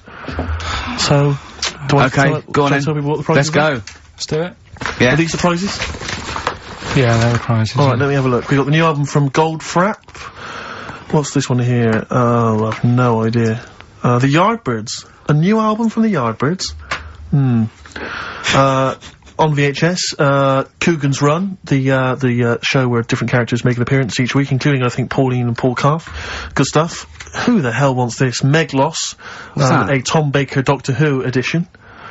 And the only decent thing really in the collection, other than Coogan's Run, is the X-List, the double CD featuring lots of current indie favourites. So, not bad little selection there, Karl. Yeah, well, if you are new, you haven't heard it before, I sort of give a cryptic clue, and then some initials. I'd say it isn't cryptic. It's like, what am I thinking? That might or might not be the initials that I'm gonna say. That's how you gotta think, really. Yeah. But go on. Do you want to remind them of any that spring to mind? Just as a... Exploding Pet was Atomic Kitten, doesn't really work. What else? I fell down in a puddle in Texas. I got my legs wet. Knelt down in the puddle, got my legs wet. Wet Knee Houston doesn't work either. Wet Knee Houston, Whitney Houston. Jamaican, swinging a fish round. Detroit Spinners doesn't work in the slightest. Doesn't work in the slightest. That's how they work. So, there's 3 of them, you email in. So here we go then. Number 1. The gingerbread man has only got 1 leg. Right? The gingerbread man has only got 1 leg. Got the it. Initials there. LB. LB, right? Okay. Second one. These people from the East Midlands swear a lot. Alright? These people from the East Midlands swear a lot. These people from the... East Midlands swear a lot. The initials TTD. Right? And, the third one. Have a holiday in Italy. Right? So you've done 3 then? TB is the initials on that one. So quickly again, the first one, Gingerbread Man's only I got that one as well. I got that one. I got 2. These people from the East Midlands swear a lot, TTD. And the third one, Have a Holiday in Italy, TB. Email in with what the songs are and you win that stuff. ricky.gervais@xfm.co.uk. Hang on, it's not the songs, it's the artists, isn't it? Yeah. Yeah, just the... Oh yeah, like he said that. Yeah. Yeah. Okay, fine. Email only, please, ricky.gervais@xfm.co.uk. So we got that going. Yeah, looking forward to the answers on that. Bit of feeder would be good, wouldn't it? Alright. I love this music. Placebo and Bitter End. I don't want to contradict you, lads, but it's not. We've got a full hour to go on the Ricky Gervais show on XFM 104.9. I am Ricky Gervais, the aforementioned Ricky Gervais, with me, Steve Merchant and Karl Pilkington. Blockbusters. Oh, ding dong. Oh, who's that? Oh, it's a posh bloke who doesn't care about poor people. Hello, posh bloke, what are you doing? I'm in my Rolls Royce and I don't like the homeless. Oh, posh bloke, don't be a... You wanna do that? Satire. That is satire. Yeah. There's nothing like So it's political as well. I'm getting in well, there's so political many. things. Don't even begin to show off. I mean, I was showing that some foreigners are funny. I got in the fact that, like, if you notice that Chinese people wear different hats to us. Yes. So that's political in a sense. Yeah. So, The weird thing is, Steve, right, that is like what I imagine Ricky's house being like when people are ringing the bell. Because they're all so different, it's got a little... He's obsessed with all my friends being slightly different to each other. I've never understood it. He goes, there's no thread. There's no thread to them. All my mates have got a thread running through them. I was literally after they walk out of the home. Yeah. But what do you mean my friends are all different? Well, that could be... it wouldn't surprise me if I was round there and the bell went, and I said, do you want me to get it? And he said, yeah, and I opened it, and it's, you know... what, holy fuck? Holy, yeah, he's at the door, right? And then I'd say he's busy, close the door, bell would go again, then you got the little gay fella. David Gray. Yeah. And then, do you know what I mean? Yeah. Not really, no. Cause he's met some of my friends and he looks at them in a weird way. I mean, some of them are weird, but, he's just... Oh, the other night, right, he's got a thing about Robin, my mate Robin, right, who's a lovely bloke, right? He's going, I can't be handling him, he talks too much, you know, Robin sort of goes, and he talks really fast, and he's sort of riffing all the time and that, and because it does me head in. Why is he talking like that? And, I said, Karl going out for a drink. I went, he went, Robin's not gonna be there, is he? I went, no. And I was there with, Johnny, and, I'd set him up. I knew Robin was gonna be there. Robin comes in, sits down and goes, hi. I go, alright. Karl goes, I'm going. And Robin sort of looks at him. I went, oh, don't be stupid. He went, no. And this is in front of Robin, who's confused. Karl goes, points at him, he goes, I said, was he gonna be here? You know I don't like him. And Robin just... it was unbelievable. It was unbelievable. Appalling. It was unbelievable, Steve. And Robin sort of looked like really genuinely sort of upset. He goes, well, shall I go? I went, no, don't. And Johnny went, oh, Karl, he's a lovely bloke, right? And Karl went, well, no, you know, I'm less annoyed at Robin now, who's done nothing. No, of course. Than you. And I went, look, just have a chat. He goes, no, it's not worth it. You know, and Robin was going, right. I go, Robin, stay. He went, no. So and I made him stay. And in the end, they were getting on, weren't you? Well, yeah, in the end... I can't believe, what were you thinking, Karl? What kind of a despicable man are you? That's why am I the bad one? Of all the things you've done, Hang on that is terrible. Why am I the bad one when it's when it's Ricky's fault that we were both there anyway? We all understand but it's a public place. You don't say to someone in front of them, I don't like this person, I'm shooting off. I don't think I said it like that. You said exactly like that. Yeah, and he was, like, genuinely confused. And he was sort of, like, sitting there thinking, oh, do I have to take this? What have I done? And he was upset anyway. He just done a show that didn't, you know. are one of those typical Mancs who are arrogant and they swagger around the place like, I don't need anyone. And I'll tell you this, if you ever lose Suzanne, you are going to be one lonely man, I'll tell you, because you make no effort to maintain your friendships. You say these sort of things that he's saying to you about Liverpudlians. And I'll tell you what, I've never met a Liverpudlian as rude as you. You're like the Oasis brothers, you know, Larry, loud, rude. No, but I said no, Robin's alright. I had a chat with him. He was a bit quieter the other night, he was fed up. I said if he's fed up all the time, I'd be happy. I said... He's fed up because you've just insulted him. And he said he was alright, he didn't talk much. I said when he was upset because he'd been in the show and stuff, he said, well, tell me next time when his family dies, we'll have another drink. I don't know what you're like, Karl. I don't know what you're like, mate. You are I just think you're... The more I get to know you, you're not a good mate with him. You would, like, taking the fun out of his little thumbs that he's got. Yeah, but that's my squeezing his head to you, isn't it? I've got different mates with different parts of the body. Yeah. I like to squeeze your head. I like to look at his thumbs and that. It's weird, you know, because, right, I was thinking of doing a bit of educating Ricky, right? I'm always looking for stuff, learning stuff, as well as doing the other job and that. Yeah.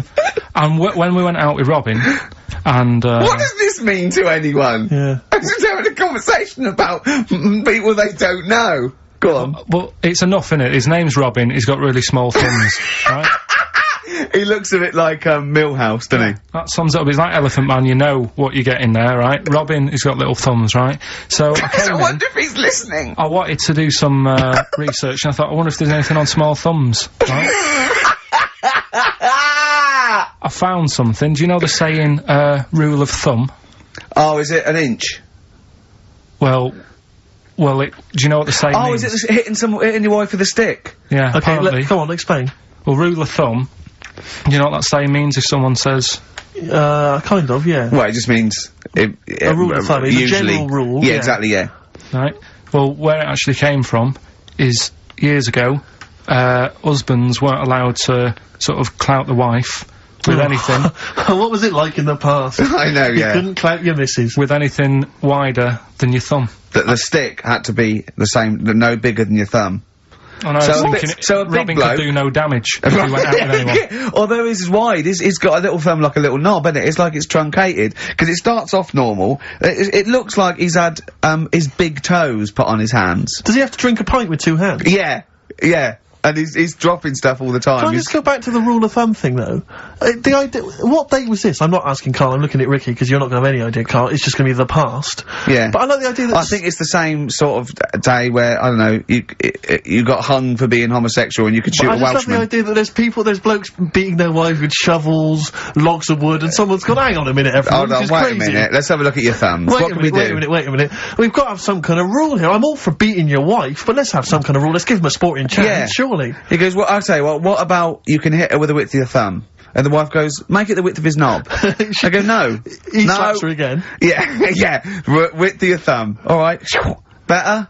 Yeah. It's like it's like I always remember seeing in the swimming baths, there used to be, those signs that would say, no running, no jumping. Yeah. That makes sense, no bombing, fair enough.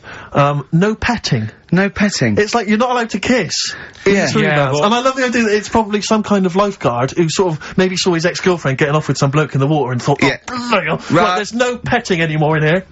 What do you mean? No petting, you're not allowed to kiss her. Or, no one. You're not doing this just because No, you used to go... nothing, there's not a problem. Okay. Not a problem, just leave and don't kiss. You want to swim, but don't kiss. There's no petting. Did you just write that on in Yeah. yourself in biro? Yeah. No. What's this no fiddling downstairs in or out the swimming pool? No. No fiddling with her downstairs? No.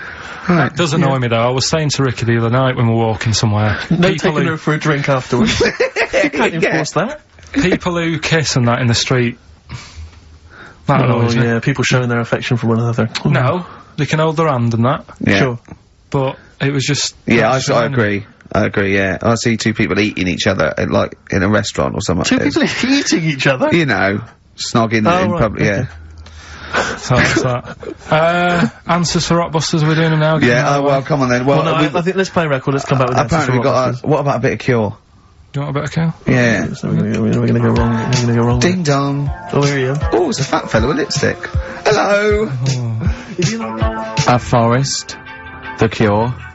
XFM 104.9. Good track, isn't it? Oh yeah. Going all the way back. All the way back there.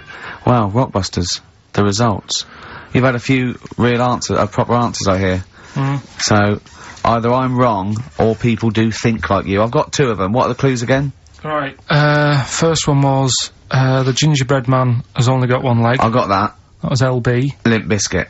Right. Yeah, the that third works. The third one that I think you worked out. Yeah. Have a holiday in Italy. Chewing Breaks. TB, chewing breaks. Yeah, this is the one I can't get. If there's a reason why I can't get this, we're not doing Rockbusters Can I again. give the answer to this one? Yeah. What's the clue? The clue, these people from the East Midlands swear a lot. Yeah. TTB. TTB. The answer. TDD. Yeah, go on. Give the clue again. These people from the East Midlands swear a lot. Tourette's Trent D'Arby. Right, you're never doing Rockbusters again. Tourette's Trent D'Arby. Right, you're not doing it. You're never doing... You've blown it. You see, you sneak that one in. Yeah, but I always like to sort of give two that, you know, a fairly easy, and then you sort of work out the men from the boys then, don't you? Yeah. Well, I mean, if I'd have done a character called Tourette's Boy, friend of the little Chinaman, and it went, ding dong, oh look, it's Tourette's Boy, friend of, holy fuck, holy fuck, you'd have been annoyed. Do you know what I mean? Oh, who's your mate, Tourette's Boy? Holy fuck. You'd have been annoyed, wouldn't you? Is that a character from Lenny Henry's show? I can't remember whether it's Chris Moores or Lenny Henry. Yeah, one of them. Anyway, the winner, lucky old Richard Perks from Birmingham. He's listening presumably on Sky. And so nice to have him listening. And that's Richard Perks. He's got those answers, all of them right. In fact, most people seem to get Terence Trent D'Arby or Tourette's Trent D'Arby. Well, I think that's offensive. If you want to complain, what's the number? What did they write to complain about that? Using the same person you told people to write to and tell them I was a knobhead and shouldn't be on the radio. Last week when I was away. Did anyone do it? I think a few went through. Did you listen to the show? I listened back to the recording of it. Did you get any emails before you listened to the show? Yeah, when I got in. Did it upset you? What sort of things was it? Just stuff, I can't remember, just, it was weird, because there was like a few of them in a row, and I just thought, what's happened here? Yeah. And because we said that, yeah, because you weren't here, so what did you say? I just said, phone in, we had a couple of genuine emails that liked the show, didn't they? Yeah. And I said, phone in, and leave messages, or email Andrew Phillips and Karl Pilkington and just say the show was great. The show was brilliant without him. But they went a bit too far, did they? What did they say then? Oh, I can't remember. I mean, it doesn't bother me, because I'm not bothered what people say, am I? No. Do you know what I mean? No, you don't care what you say to people either. Poor little Robin, he looked crushed. Oh, whatever. Whatever? Well, it doesn't matter, because he's doing well at what he does. He couldn't even hitchhike home, because they wouldn't stop, because his thumbs didn't show up. He he was waiting there for ages by the side of the road. Do you know the difficulty he has buying gloves? It's murder for him. He wears little oven gloves. Yeah. From, like, Wendy houses. He has to wear Barbie oven gloves. Yeah. Oh. Right, so, yeah, so the winner there, Richard Perks in Birmingham, if you could just email him with your address. There was another winner, wasn't there? What was his name? Actually, there was one person who got all the right answers, and there was almost a winner, but his name was Peter Kay. And I like Peter Kay just coming second. So we gave it to Richard Perks. Yeah. Peter Kay. Never gonna win. Let's play a record. Radiohead. There. XFM 104.9. Ricky Gervais, Stephen Mitchell, and Karl Pilkington. Right, Rockbusters. Well, you shot yourself in the foot with that. So, Tourette's Trent D'Arby. Amazing. I mean, what did you think of first? His name and what words you could put in there? I normally sort of just go through a Guinness Book of Hit singles and go, right, who can I do? Right. You're giving away a lot of, I mean, that, you know, you're an enigma, Karl. I wouldn't give away your workings. I mean, because then everyone will be able to do it. And what you've got now is a gift that people can't really tap into. Do you know what I mean? See, that's what Lenny Henry and, Chris Moores' mistake. See, I've sort of worked out how they do their comedy, and I'm doing it now. Sure. Do you see what I mean? Now that, you know, I'm doing it. I think the only way that people would start to be able to replicate a lot of what Karl does is if maybe they had a severe blow to the head, or they were diving and they came up to the surface too quickly. Ding dong. Oh, I'd like a severe blow. Oh, get lost, David. Oh, let's have some adverts, quick. Steely Dan, reeling in the gears. Sorry about that. Look, he's going to put on his little duffel coat. Yeah. Well, not very well. You look like someone that walks around Forbidden Planet. Don't say that, that's the ultimate insult. You can say I look like something that you'd buy in Forbidden Planet, but not someone that goes shopping in there. Please. The Professor. Oh, the Professor. Oh, brilliant. Oh, talking about weird-looking, heads and stuff. Go on. We're, doing that cartoon on the internet at the moment, that little cartoon I did of, Karl. And the bid's up to Hang on, sorry, that doesn't make any sense to people that don't know what you're talking about. Oh, I did a little cartoon of Karl. And, because he doesn't like his picture in the paper, when people request a picture of us, he started sending that off, and it's in Heat, and it's gonna be in Jack, and they put it on the internet, and they're bidding for it, aren't they? Yeah, it's at, 200 quid. That's ridiculous, isn't crazy. it? That's so crazy. what I thought was, we've got to frame it, Karl, we've got to put the copy of Heat in or something, you'll have to, the winning show, the show that they win on, you'll have to do a copy of that, so you know what I mean, they get something for their money. I think. I'm mildly embarrassed. So, it's for good cause and everything. But, didn't someone say 250 if they can come in and watch the show? Yeah. We can't do that, we don't allow people. But what I thought was, what about the winner gets to come in and squeeze your head? So they get in for just for 2 minutes, we present them with it. No, yeah. I'm not, no. What do you mean, no? I'm not having strangers coming in squeezing my head. What? You mean it's for charity? It's for charity, Karl. Come on, mate. What are you like? I don't care.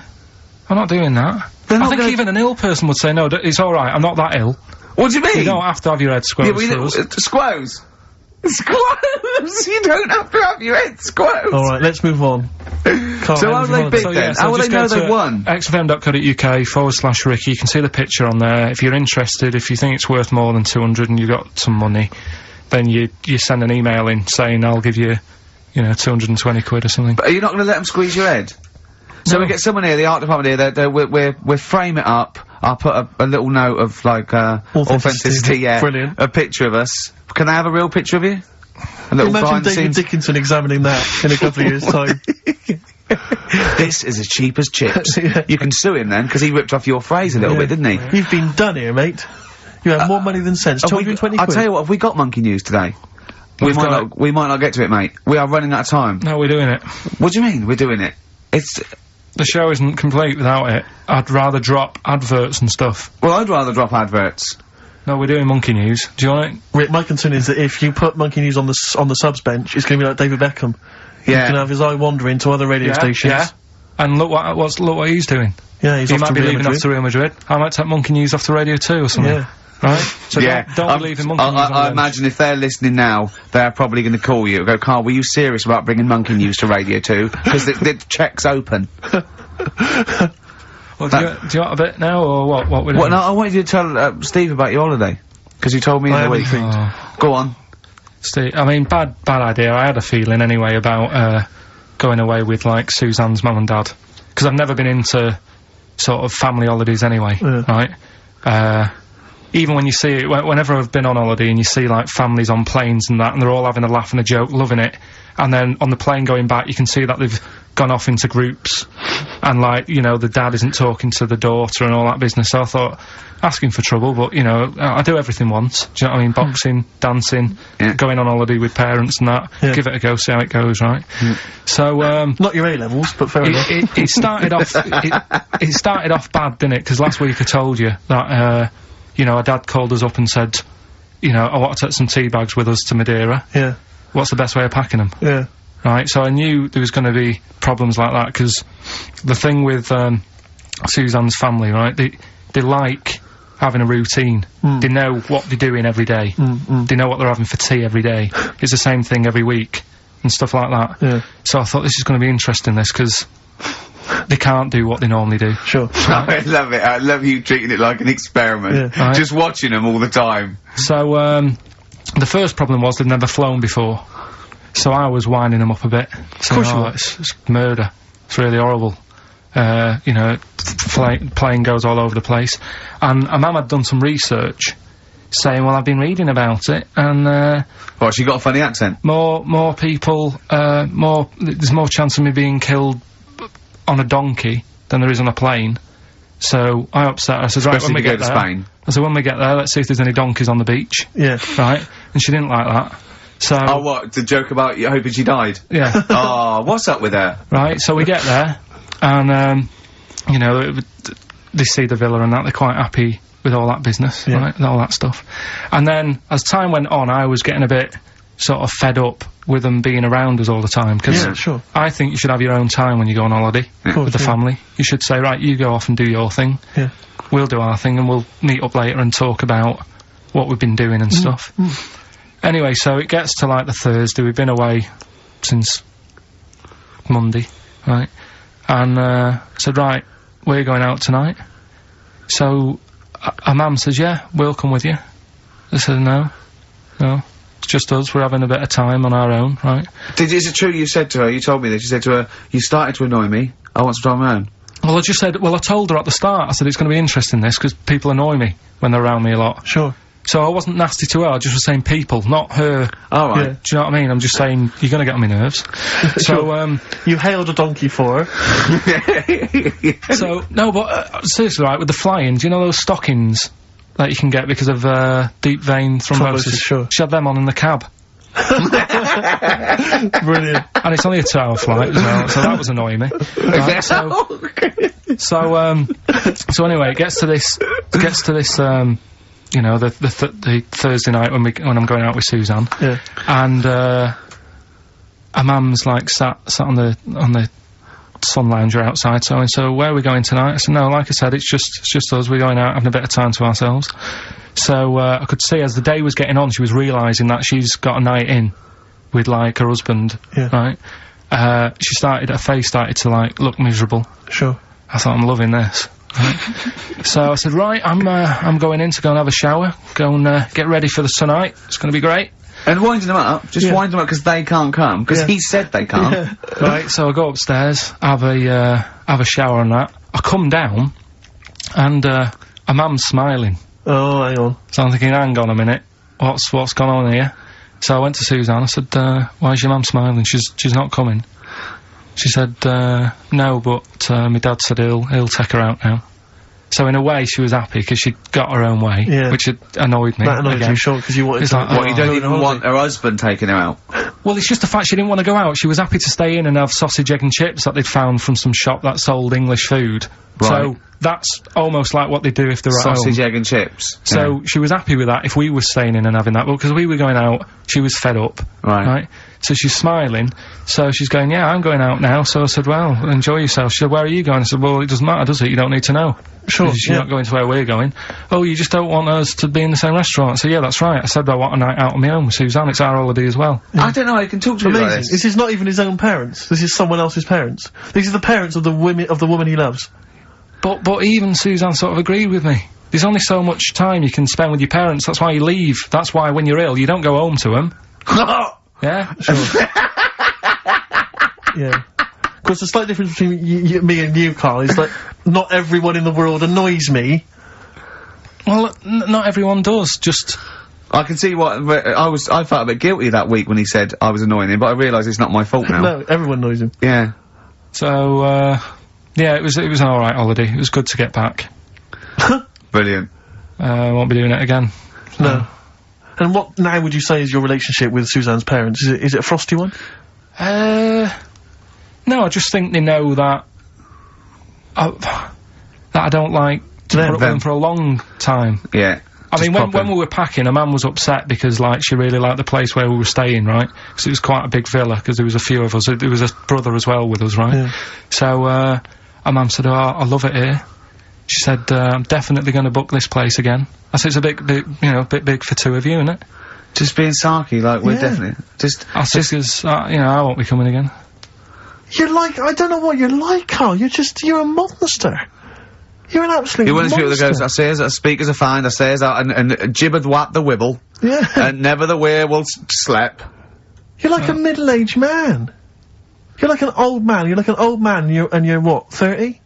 I'm just imagining you scraping along in clogs and a flat cap going, oh, that tree's got to come down.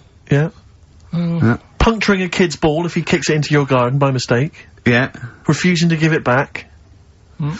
Yeah, gather round. Yeah, there were once Chinese kid as hairy as that cow, which is weird, because there's not many Chinese people that hairy, but this one, I tell thee, it were back in 1990. Grandad, are you eating a Twix? Well, that's you too. With or without you, but we've got to cut it a little bit short because we're actually running out of time. It's so jam-packed, this show. We've got monkey news on the bench. Karl just remembered, we've got Cheeky Freak of the Week to fit in. I don't know what to do. What's your Cheeky Freak of the Week, quickly? Just throw that away. Right, well, it's just like, you know, we look at Cheeky Freaks. Is this show offensive in any way to some people, do you think? Ding dong. Got any buns? Oh, it's the Elephant Man. Go on. Right, well, it's a bit of a problem for you, this one, Steve, right? I'm chucking it forward to you. Remember the Cheeky Freak of the Week that we were talking about? That illness where people age quicker? The 5-year-old girl that was older than her mum, and he said to you, what if you ran off like you wouldn't serve her fags and beer, and you went no, he went why not, and you went because it's a 5-year-old, right? He went oh she's got enough problems, give her some fags. You remember that, don't you? Sure. Yeah, right. So another dilemma for you, right? Picture this: you're running a restaurant, right? Door goes, right? Few people, most of them look normal. You notice the woman at the back, crawling on all fours. Top half is woman, right? This is real. This isn't like a comic or anything. This is on, on the internet. I've seen it. They're called dog people, and her legs just come straight down. They're like little twin legs at the back, and so they walk on all fours because it's easier. Dog people, right? Yeah. Not dog people. They're human beings with deformed back legs, so they walk. It's easier for them to get around like that because they can't stand up because they can't stabilise, and also it comes straight out of their hips. Right. So you're running a restaurant. It's a busy night. You haven't really got time for any hassle. She comes in. Would you serve her? The premise being what? That he doesn't serve dogs? Because the restaurants don't allow animals in. Right! Right. So it's a dilemma. It's not a dilemma, she's not a dog. She's a human being. Yeah, with I put, you know, a plate of meatballs on the floor, and she tucks in. And a little glass of, you know, a little bowl of wine next to it. He turns round, there's the woman older than... Get away from that plant!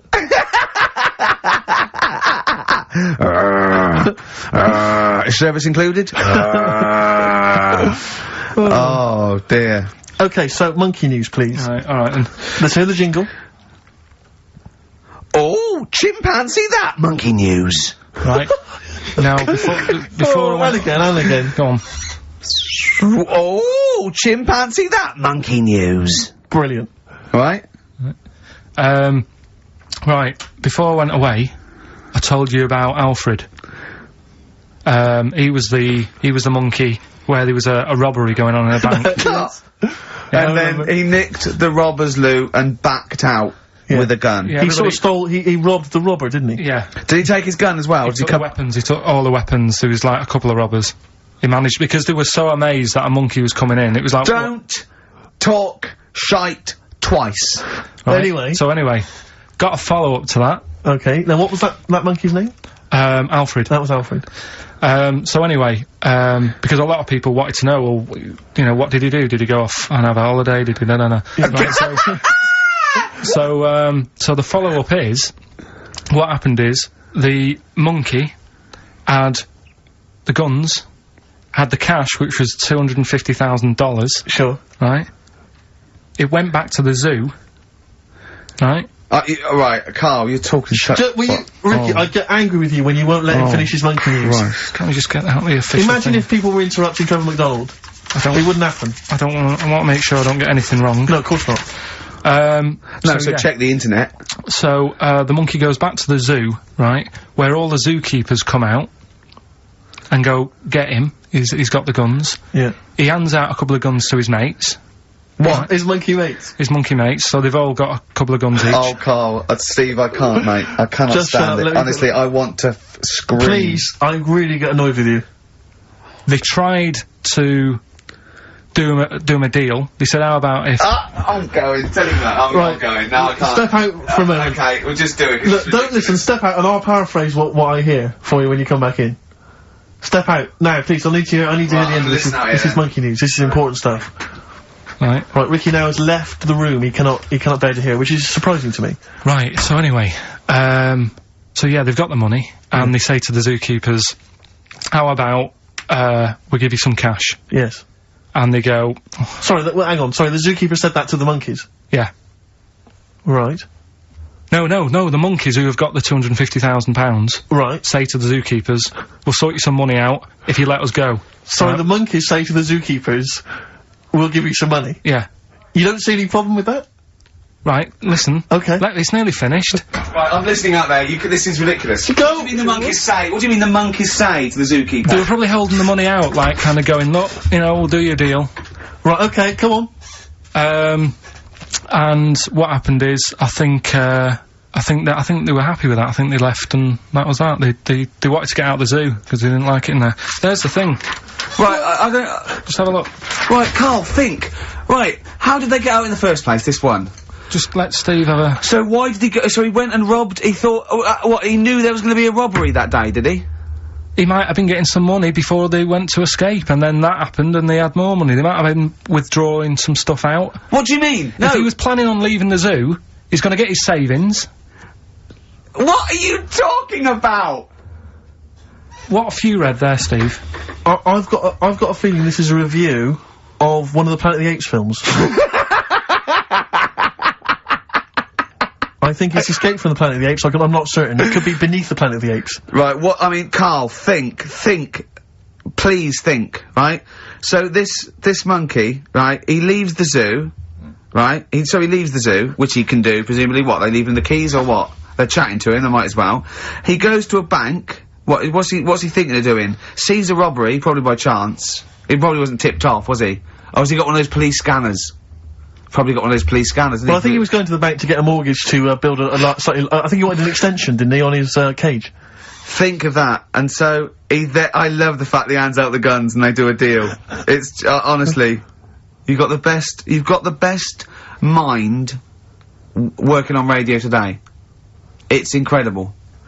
The only person who makes less sense is Terry Wogan.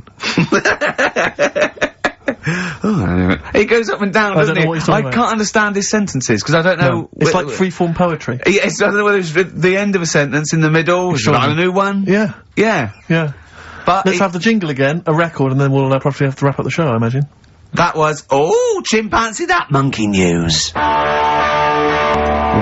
Mr. Stipe, I am not Kenneth, but I can tell you the frequency was 104.9. See you next week. I'm Ricky Gervais, with me Steve Merchant and Karl Pilkington. Do you think that when Marconi invented radio, this was what he had in mind for it? Yeah, 2 hours of absolute... See you later.